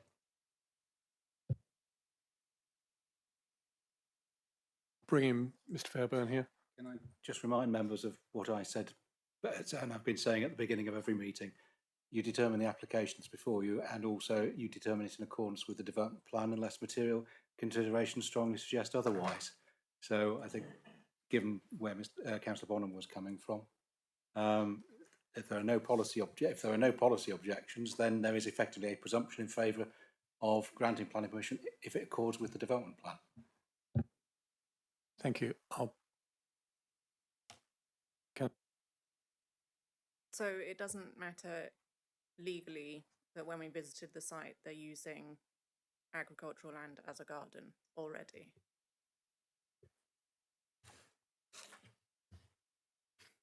It's a separate matter. So if you go onto a site and you're looking to grant, the application is for a house, and on the same site someone has built another house that hasn't got consent, you can't refuse that because of something else has happened. It's an enforcement matter. So if there's the applicant has been quite clear, or the applicant's agent is quite clear, what they're seeking is garden area as defined by the red line. That's what's in front of you. If land is being used outside of that, then that's an enforcement matter for us to take up. It is not a ground to refuse this application. So we don't take into account that they've got an enforcement issue whilst we're looking at their proposal? No, because the potential enforcement issue, I'm not saying there is an enforcement, I'm not saying it would be a matter of planning enforcement if land outside of the red line was being used. I wasn't at the site visit, I don't know what was there. It is outside of the red line, so it really shouldn't be a matter that you take into account as part of this application, because we're only granting planning permission for something that's happening within the red line. So anything happening outside of the red line isn't relevant, in my view, to this current proposal in front of you. It's a separate matter that we would have to pick up separately. Thank you, Mr. Weimer. We have Councillor Allen first, and then Rake. Bearing in mind that this is the debate rather than the question area, I'd like to see any potential planning application coming forward which would deal with the use of the land, as bearing in mind the importance of biodiversity, net gain, and I'd also like to see some conditions laid down about the replacement of trees and hedgerows if it can be demonstrated that they've been removed. Yeah, as a debate rather than as a question. Thank you. Councillor Rake. Thank you, Chair. Like councillors Nix and Bonham before me, what seemed on first sight like a relatively simple application suddenly seems somewhat more complicated. But cleaving, as I ever do, to Mr. Fairbairn's every word, and that we have to consider these things in terms of policy, rather than focusing on what happens outside the red line, focusing on what happens inside it. I believe our policy establishes minimum standards for amenity areas around residential dwellings. Can I have at least some reassurance that we've calculated that the area of the red line meets those minimum standards? The size of that red line go down there.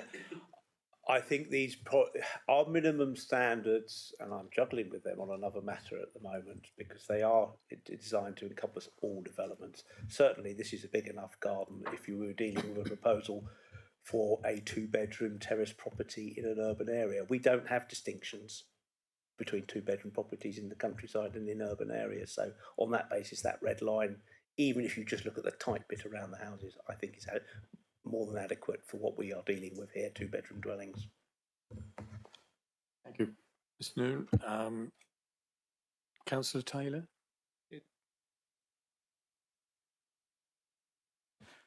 Thank you. This is my final input. My concerns on this generally are the proximity to the farming livestock above this, because it is there's smells, there's traffic movement, which will be nearly touching this cottage. It was a cottage years ago, and I know that. But it is a problem for me to understand that, and there's a machinery will be buzzing by at all hours, not just not like the wedding venue that they were discussing. I mean, that's every now and again, but this is the biggest problem. And I think that future, I mean, we can't look back, I know, or forward even, that something might crop up. I've had the same thing myself, to be honest. And people move in and then they complain to me about noise. They want to stop me from working until 7 a.m., which is like middle of the day nearly, and stop again at 6, because that was what they wanted to do. Because I thought our sort of guidance was 400 metres from any livestock enterprises, and this is, like the officer said, less than 200 metres. So I'll probably ask for some clarification on that. And the other thing is, I think it's massive overdevelopment in the open countryside. It's quite a long way from town, probably best part of, well, nearly 2 miles probably from the nearest shops. And it would have to be use of cars, obviously. But I mean that, and I don't think a Class Q should come into this debate, because at the end of the day, we've got what we got in front of us for regularisation and what's already there. So Class Q is not a fallback in my mind. Thank you. Thank you, Councillor Taylor. Members, any further comments on this?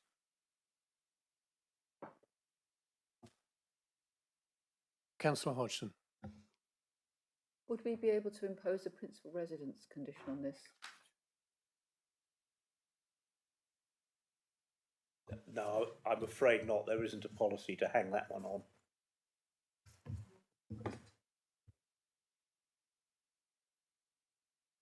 Thank you. Members, any further comments in the debate? I'm looking, Councillor Abbott.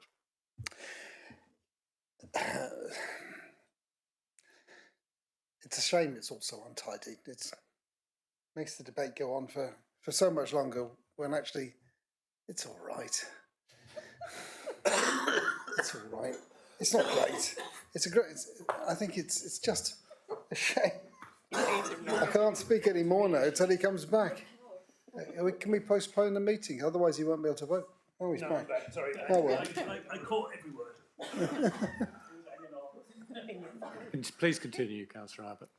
So I think it fits quite well into the landscape. There was talk about it being two-storey at one stage, and that A and B, they just are cut in. They're okay. You can see them on the map. It's obviously, it wouldn't have been called a cottage if it wasn't being lived in. Bernard, you saw it in real time in 1886, did you? Yeah. I'm going to propose that. So what's the formal word? It's not go ahead, is it? It must be something like, I agree with the officers that we should, approve. There we go. Councillor Bonham. Yeah, I'm happy to second the motion to approve the recommendation from the officers. I think in doing so, I know there's no obligation, but I would ask that the owner or the applicant consider the comments we've made about the use of the wider field, because I think in general, this committee and the policy does not want domestic items in a field. We want domestic items in the curtilage of a residential property. I've got no idea how to request that other than just to say it in the meeting, because I don't think we've got, from what I understand, any power to ask for that formally. But if officers can think of a way, that would be very helpful. Thank you. Thank you for that. I'll bring in Mr. Fairburn at this point. Thank you, Chairman. I think just to pick up the last point, I think you've made your point. So I think that's the applicant's in the room, so he will have heard, or they will have heard what you had to say. In terms of the approval, as there's a proposal on the table to approve, can I ask that that is a delegated approval to the head of development management to allow a further consideration of the red line plan, and if it's not accurately shown, to require a red line, a new site location plan to be provided that does include, that it's consistent with all the other plans, and to allow 28, and that for then to be advertised for 28 days. I'm potentially being overcautious. I just want to make sure that we get this right. Yes, please. Yeah. Councillor Rake, one more question? I mean, it's a point. I think, and I wonder if the proposer and second. I believe Mr. Noon was talking at one stage about a strongly worded informative regarding the matter of use of non-red line areas, and I think I would ask the proposer and seconder if they would incorporate that in what they're proposing and seconding. I'll go to Mr. Noon about informative. Yes. Yeah, we can certainly draft that up, taking on the concerns about the use of that land and future landscaping of. We can draw the applicant's attention. I'm sure they've been listening very carefully. Then also the other thing is just, I did say we would take off condition 1, the time limit from the approval, being it's all pretty much done. We agree. Yeah. Members, the proposer and seconder have accepted the points about the red line. It's normally in consultation with proposer, seconder and yourself. Yeah. Councillor Hodgson. You talked about a biodiversity net gain condition. We can't really put anything on this, I don't think, can we? No. Okay. Unfortunately, no, we can't. Okay. Members, we have a proposer and seconder. I intend to take it to the vote now. Could I have a show of hands, please, for the conditional approval as indicated with the red line and the informative and the time limit removed, and a delegated approval as well. So can I have a show of hands, please, for approval?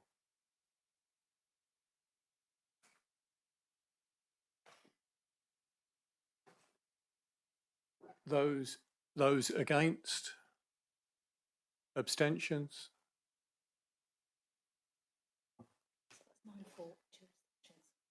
So that is 9 for, 2 abstentions. That application is approved. Thank you, everybody. Thank you for members of the public for being here and the officers of the presentation. That concludes our business today, and I will therefore declare the meeting closed. Thank you.